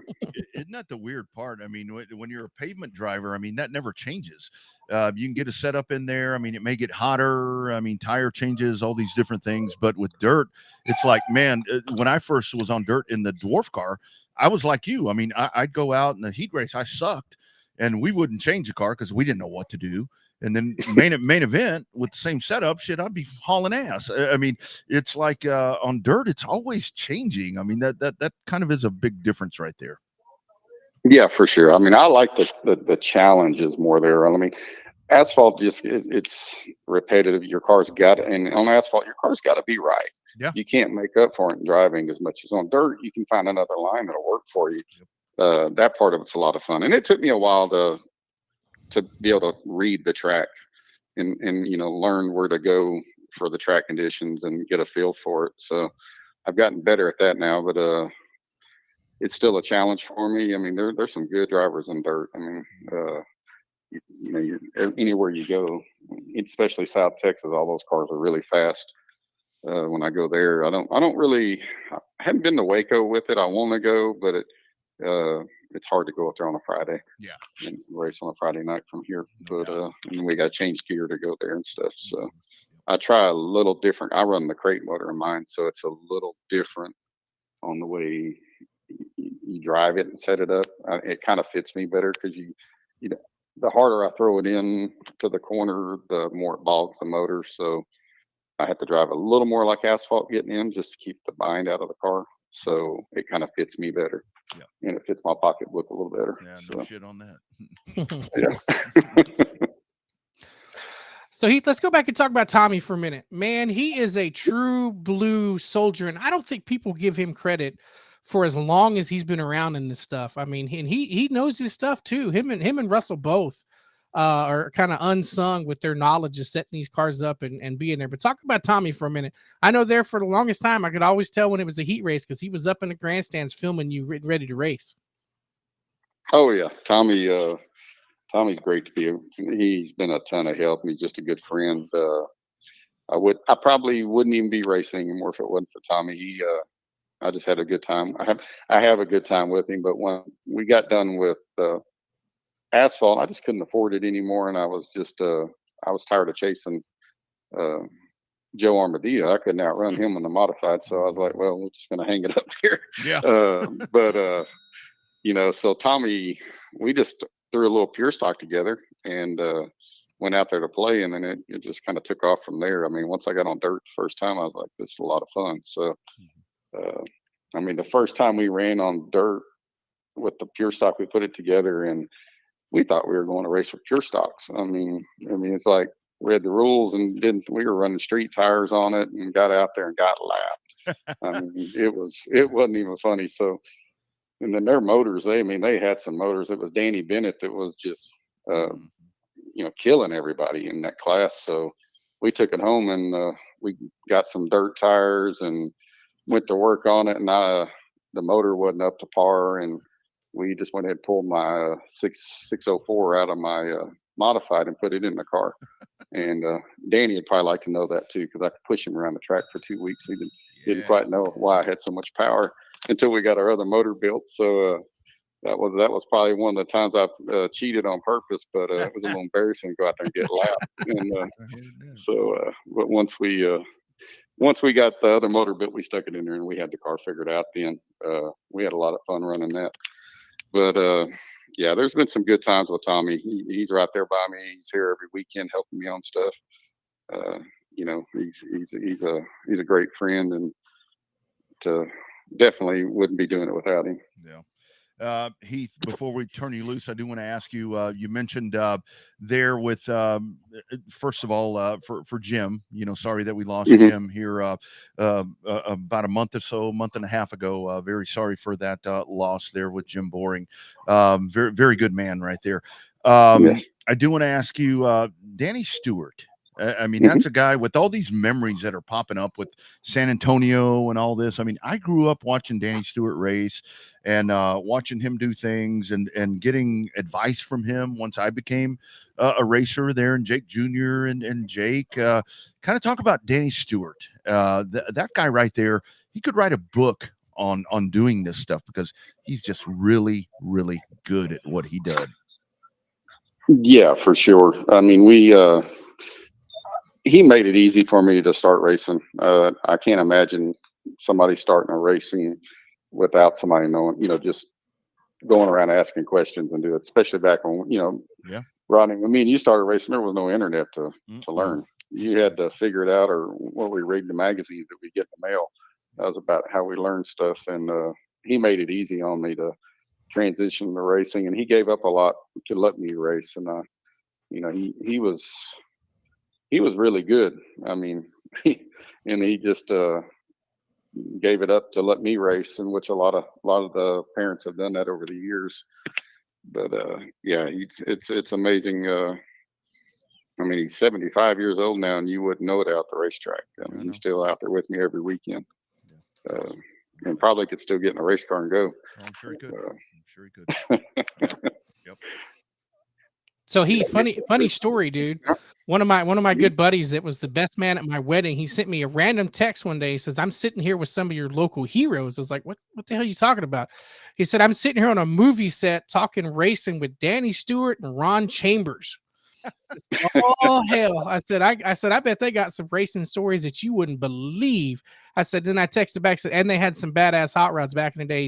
He says, oh, they telling stories now. He says you can only be a fly on the wall listening to some of these. So I think it's funny that they made the connection there, that they used to be some, I say used to be some badass racers. They are still some badass racers. So Danny, I always remember the Hall Chiropractic car. That's from when I first started coming around. I remember that Monte Carlo. So, but Danny he always kicked ass there in Longhorn for sure. That was a lot. He used to put on some great racing up there. Yeah, he did. And, he always did everything his own, himself. He didn't have anybody telling him what to do. He, on suspension, he did it.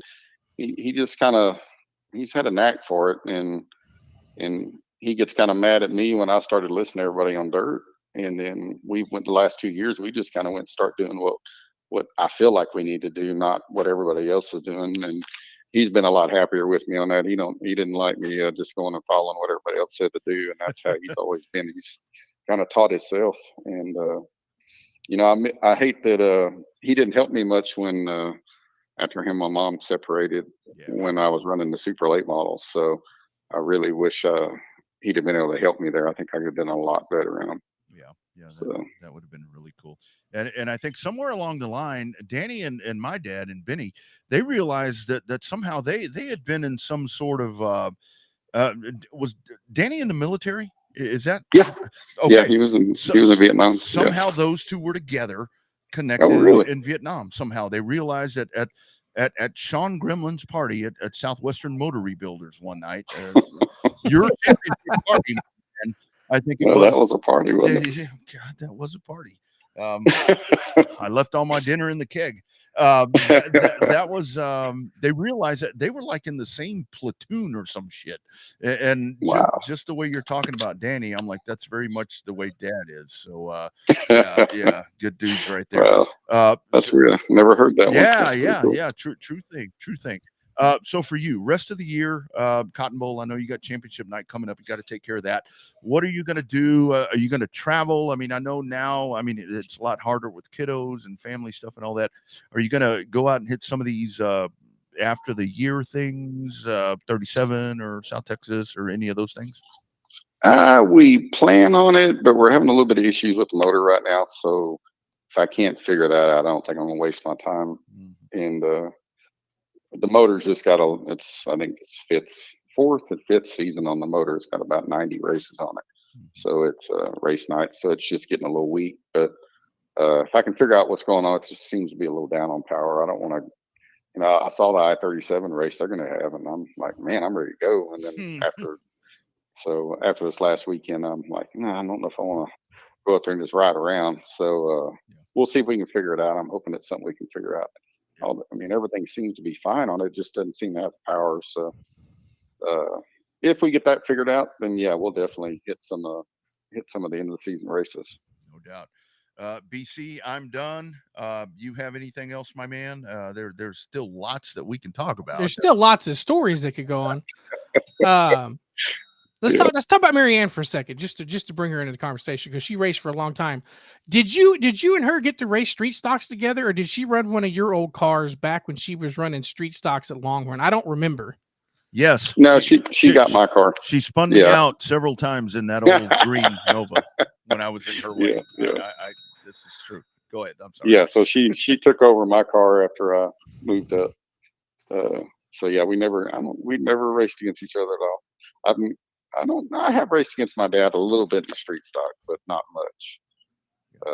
But yeah. I still think people forget how badass Marianne was a driver. She didn't put up with we know she don't put up with no shit now. But she didn't put up with no shit back in the day when she was a race car driver either. Yeah, I mean, she ran the Golden Girls, and then she decided she wanted to start racing with the guys, and now that's not uncommon at all. There's not really much reason to have Golden Girls anymore like we used to, but the girls are definitely just as fast as the guys nowadays. So, but she was one of the ones that got out there and raced with them, and I think the last year she raced, she finished third in points, and she won a feature that year. And that was back when Robert was so fast. He was tough to race against. Yep. And he helped me with my car, the street stock, and then when I moved up, then he built him a car. So then he started racing against my mom. So it was they had some. She'd get mad at him coming in because he was always sideways when he was passing, but he was passing. So he was fast, and there's a lot of stories. I mean, like I saw a picture online the other day of Russell, and I think Russell was probably 12 years old when he just showed up at the track. I mean, I think his mom would drop him off at the racetrack, get him a pit pass, and he didn't really know anybody, I don't think, and he'd come over to my pit, and I think he helped me it still helps me, but hardcore helped me for at least 4 or 5 years there. And then he's been back when I ran the modified, but he's helped a lot of people over the years, Casey, and he's just been, now he helps Johnny. So he's always helping somebody with a fast car. He really was. I mean, I think even back in those times, I mean, she would drop him off, and he lived in Maxwell, and we all lived in Lockhart. I mean, I think we would like drop him off at home. You know, it was like right in the middle of our commute back, and it's like he'd be like, "Can I get a ride?" And of course, Dad's like, "He ain't gonna turn nobody down." I mean, not that I would either, but and we just drop him off. I'm like, man, I hope this is like his house. But that's a good dude right there. Good old Russ. He showed up, and he's like a brother. So he's a good dude. So he's like our family. So he's a good dude. He's a good dude. Yeah. As you are, my man. This has been a lot of fun, dude. It's been fun catching up, and hell, we've been doing it online. How about that? So, yeah. There you go, man. Well, as always, man, congratulations on everything you've done. It's really cool that you got a kid out there now. You got kids and doing all this stuff. Always a pleasure talking to you, dude. We got to do this hell of a lot more often than we do. Well, I appreciate it. Good talking to y'all. Yep. Hey Heath, now you got to talk to the Duke. You got to talk Jake into doing one of these shows one night, because it'll be unfiltered, and he's got to do video, because I want to see him blushing when him and Rodney start talking about some old stories. That would be a great show right there. Stories from the pole in the parking lot, right? Oh, God. Trying not to go there, my man. I was not to go there, so we'll just call it good. Jake will get all excited and he won't be able to breathe and say words at the same time. So yeah, good stuff, brother. Heath, thank you, my man. I'm sure that that I will see you very, very soon. All right, thank y'all. Talk to y'all later. Take care, dude. There he goes. Heath Stewart, the man. God damn it, Bob. Why you got to bring that up? Yeah, Heath is like, I don't remember things. Yeah, whatever. Yeah, you racers never forget shit. You racers never forget. Oh man, I'll tell you, great conversation right there. The whole thing with him is it really is. I mean, people that see him, you know, racing out at CBS and when they go on the road. I mean, that dude. I mean, winning. I mean, seriously, that. I had no idea about that car that he was talking about, that super late model back in those days. I mean, it made sense. And he won that championship because it was. You go back and you look at that, and Heath was third, fourth. And he was like leading the championship. And then that night it was a disaster right there at the end. And but he found a way to win the championship. And I think he started out that season with a 15-point penalty, because the way the nose was mounted to the body or something like that. If it's the season that I'm thinking of, when he was running supers with Romco or USRA or one of them. So yeah, he started the season behind the 8 ball there. So I kind of forgot he was in one of the modifieds at Houston. I mean, it shouldn't surprise me because that's where the big boys were playing at that point. So I kind of forgot he was racing modifieds, but hell, he's raced a little bit of everything. Yeah. And talking about that Corpus event, that 95 race, I mean, that was a good time. I remember the first Oktoberfest, you know, he came down with that Grand Prix that he was talking about. He came down and he had been dominating in Austin, and that's when they had put us, you know, with the super stocks because of our motor and stuff that we had. And I mean, they were better than we were, but I mean, Heath was out there and I think he hit the fence at night, right? Something happened, but it was kind of a fluke thing there that he wound up with that. But man, that car that he had, that Grand Prix, I think Mike Jones was the one that bought that and raced Firebird, yeah, raced it at Thunder Hill. Tim Sewell may know where that car is now because he was helping Mike Jones when he bought it. So, damn, to get a hold of that car would be something really cool because that was something. Is this? No, that's something else. That's back to the trucks. So yeah, it'd be really cool to find that where it may be. So we are totally messed up on time. But before we get out of here, we got to talk a little bit of NASCAR. Before we do that, how about a couple of quick words from the folks that make all of this possible?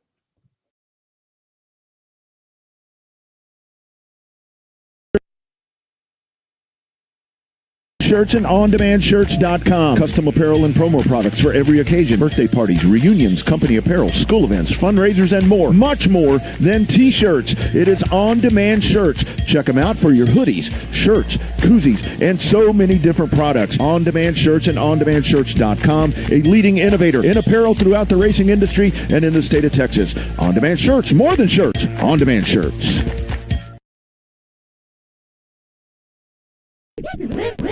Hi, Hi, this is Tom McKay with Audiovisual Consultations. Today's home electronics can be a bit daunting. My company has spent the last 36 years making sure they are not. For those of you who have not experienced our services yet, we'd like to invite you to give us a try for all your home electronics needs. We carry all the major brands of televisions and stereo equipment at prices you can't find in stores. And we come to you. There's no need to leave your home to find great pricing and incomparable service. No traffic, inexperienced sales geeks, or pushy showroom tactics. We believe in having some fun and dreaming big. You have a dream for your home entertainment? Let us know. We can make it come true. And we are always there to help after the job is done. We cultivate clients for a lifetime by treating everyone like their family. No, not those family members. I'm talking about the ones you actually like. So relax, hug your kids, make love to your wife, and smile. Then, when you have a moment, give us a call at 255-8678. That's 512-255-8678. Or online at avconsultations.com.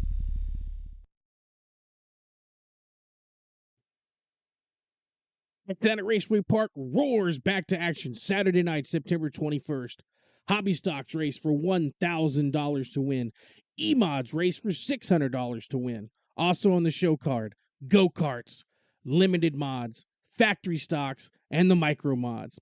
It's fun for the whole family. $1 hot dogs, $1 sodas, kids' car rides during intermission. Adults, general admission, $20. Senior military, $15. Children 5 to 12, $2. Kids 5 and under always free. Gates open at 5. Racing starts at 7. For information on payouts and rules, find Texana Raceway Park on Facebook. Drivers, no registration fees for the final 2 races. Bring your car, bring your family, and have a great time in Edna, Texas. Come on down to Texana Raceway Park Saturday night, September 21st.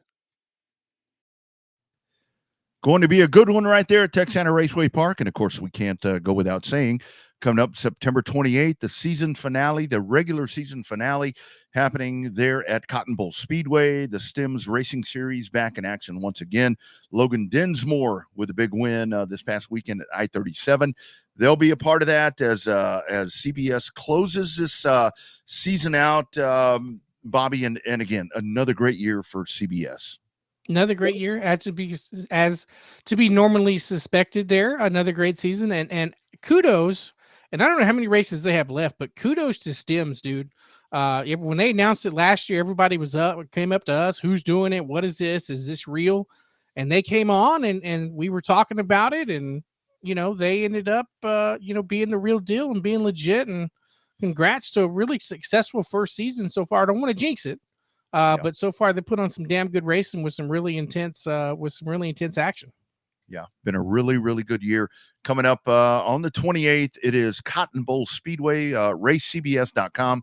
Additional information, you can also check them out on My Race Pass. Just search Cotton Bowl Speedway and get additional details about that big one coming up. Before we dive into the NASCAR conversation right quick, Bobby, did you see what happened to Matt Tifft? Yeah, he got kicked in the head or some shit like that, which is not good for him in his condition. Oh man, he got crossed up with the Van Meters somehow. I think he was racing with Billy Van Meter, and apparently what happened with whatever was going on the racetrack, Billy Van Meter's young brother came up, and they got into a little discussion right there. Brian Glaze is the young brother's name there, and then they're having a little miscommunication about what may have gone on right there. It kicks him in the head and does all these different things, and it's like, oh my goodness. And the biggest thing was, is Matt Tifft, is he going to press charges? And that's where you get to that part. And in my opinion, when you start talking about pressing charges, that's when it's really serious at a racetrack. Well, I mean, if it's something serious, like, push in and shove in a little bit, it may be even 1 or 2 fists, but when you talk about getting kicked in the head or somebody bringing like a jack handle or something like that to whoop somebody's ass, that's when it gets a little more serious, where you got to get the law involved, in my opinion. Yeah. Fire extinguisher. Oh no, just throw it at the car. Yeah, throw it at the car. Sorry, John Heil.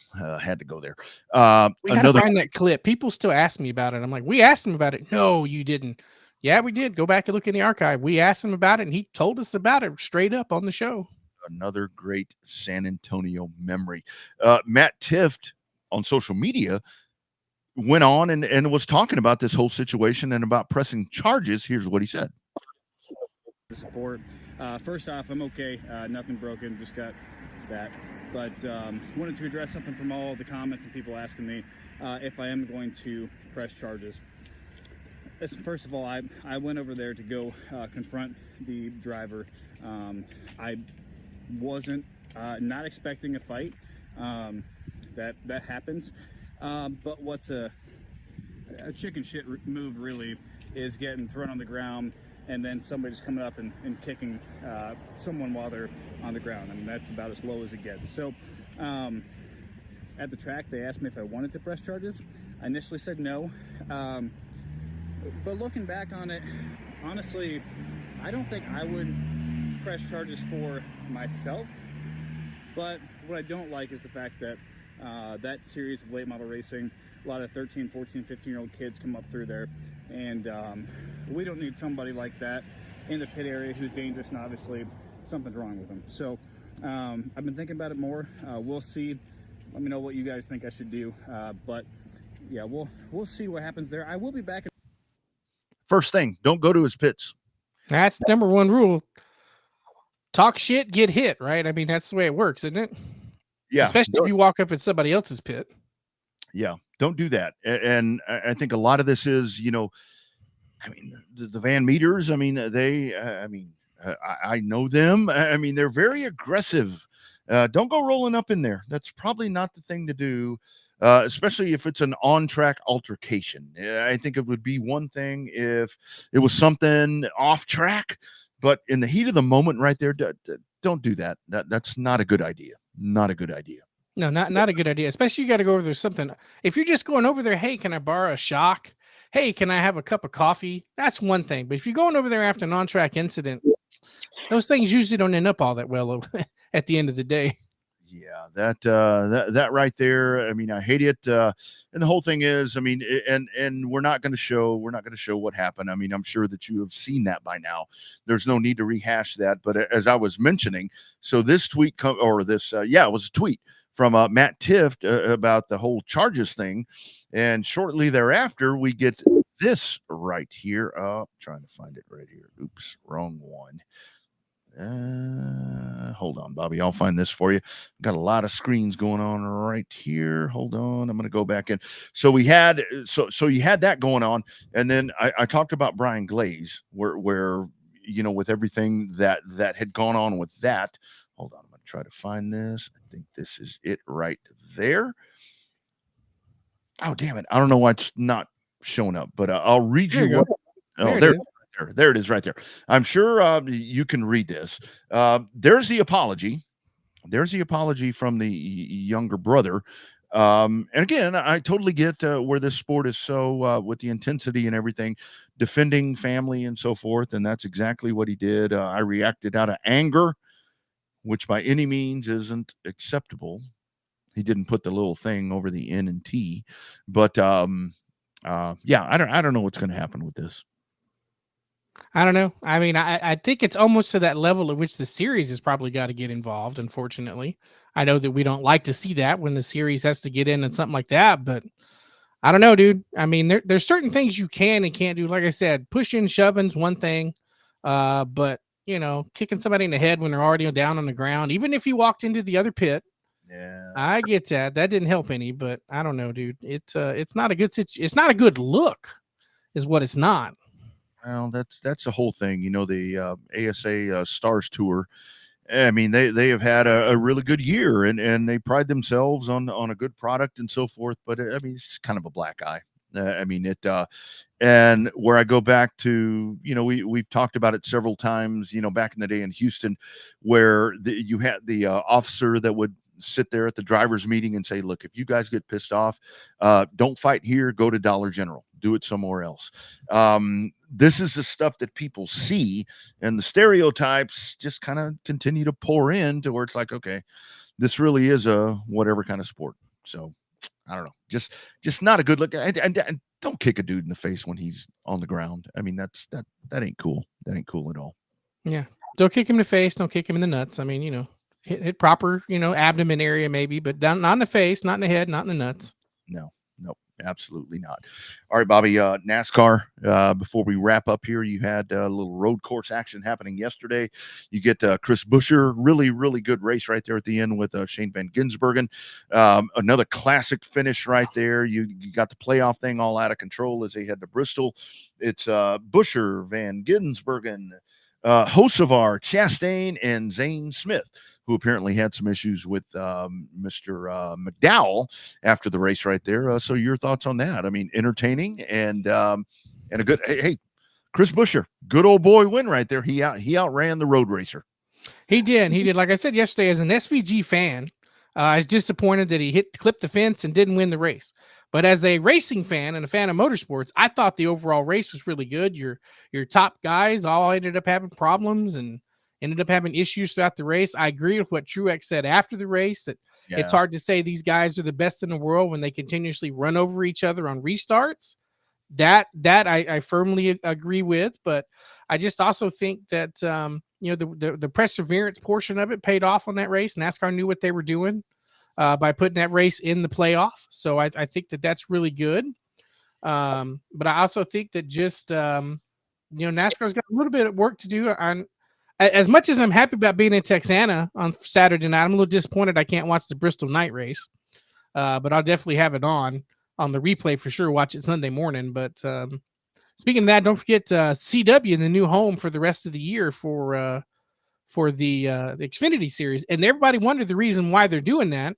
It's because USA spent a boatload of cash to have WWE SmackDown, Friday Night SmackDown debut on the network, so they can't run Friday night races. So instead of just popping it somewhere else, they said, here, we'll just kick it to the CW early. I think it's going to be an NBC production until they get their own stuff set up for Daytona coming up in 2025. But it'll be interesting to see what kind of audio and video crew they get.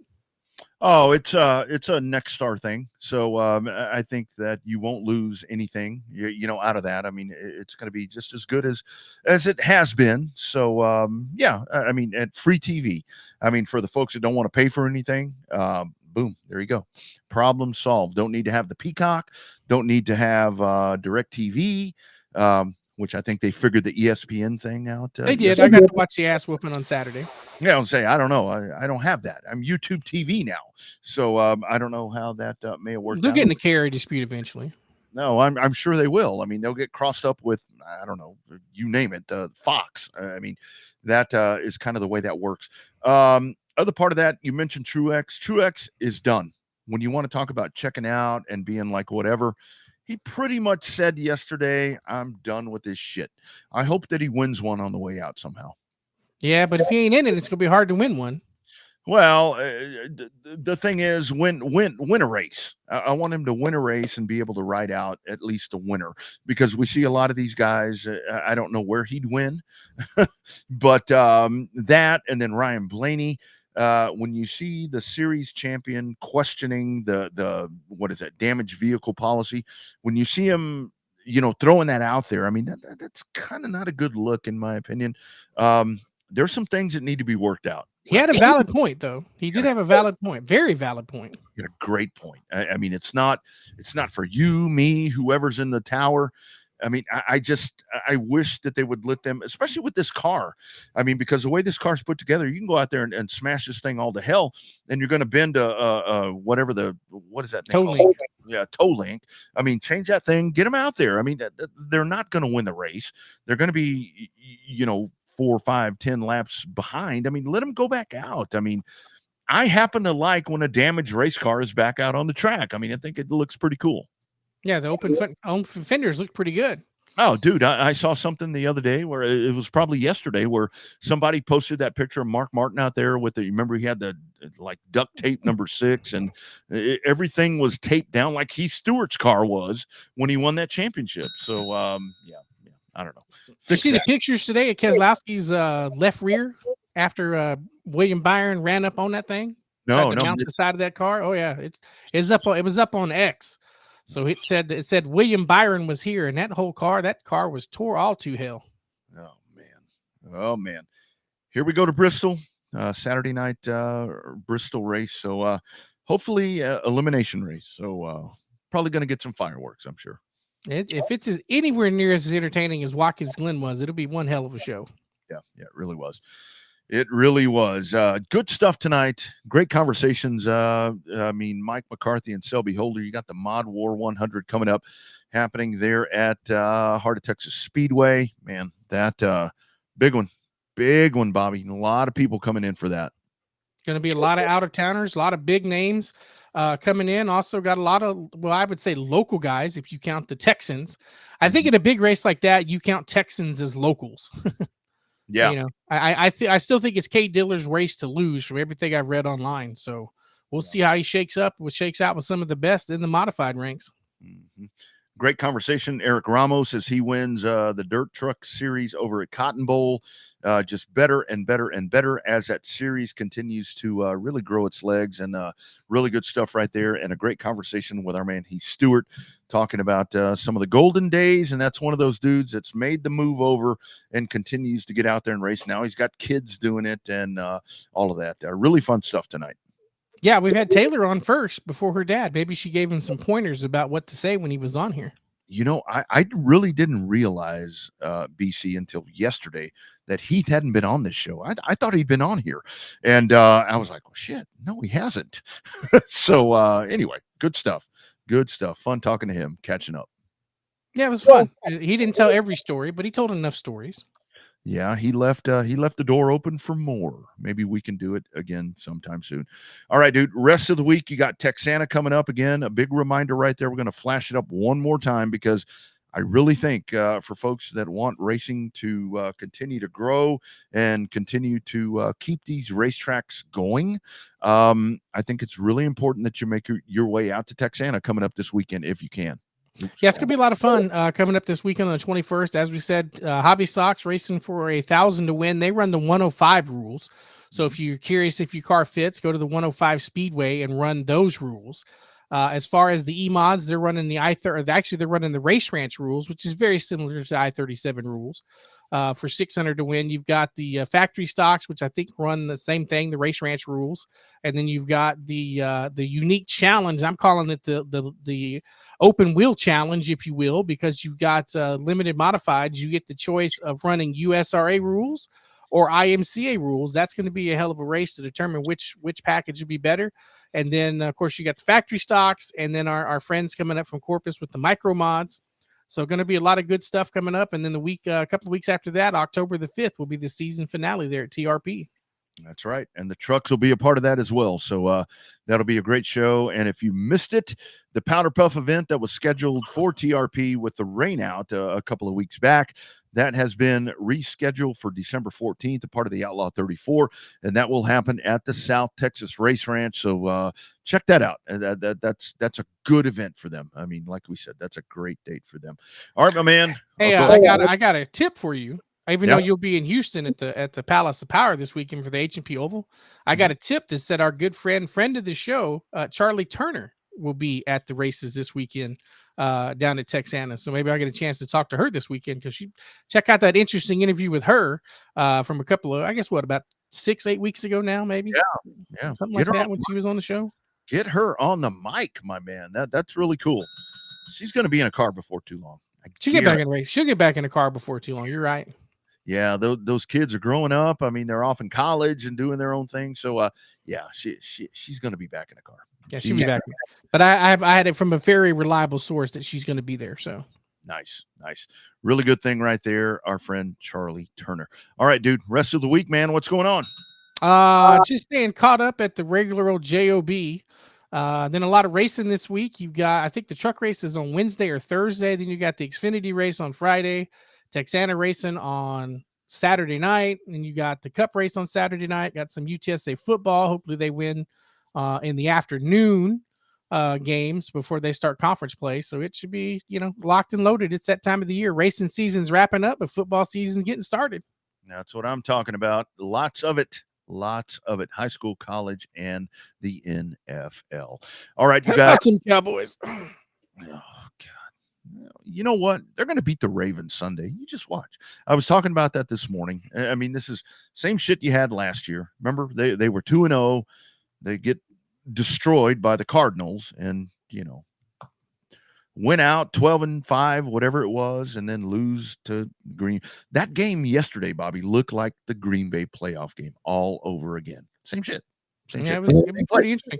I had Alvin Kamara, so I enjoyed that game yesterday on my fantasy team. So, man, yeah. Great job picking CMC, number 1 pick in the draft. Now that he's on injured reserve, That's what I do. I mean, that's what I do right there. And Joe Burrow. Well, it was kind of back and forth yesterday what to do with that guy, but Alvin Kamara, I heard he's still running in Arlington. I think he's probably into Oklahoma right now. Running almost 60 points for a running back. Damn. Fucking ridiculous. Come on, man. Where's that defense? Where is that defense? But just watch. Just watch. They'll shut down Lamar Jackson this week. That's the way they are. That's the way they are. That's what the Cowboys do. All right, you guys, we'll do it again next Monday right here, 6:30 p.m. Central, 7:30 Eastern. It is #Real Race Talk. We are the Revved Up Sports Show. Bobby down south. I'm Rodney up north. You guys have a great week. And as we always say, we are the show that started it all, baby. We say that, and then we say, if you can't get to a track, find a streamer, because that's almost like being there, but not. Oh, yeah, that's a little more important than the show that started it all. Sorry. No, that's more important. That's more important, because there's lots of shows, but we've been doing this a while. Yeah, doing this a hot minute. Yeah, a little bit. All right, you guys, have a great week. We'll do it again next Monday. All the archives at RevvedUpSportsShow.com. Y'all take care. We'll check you out next time.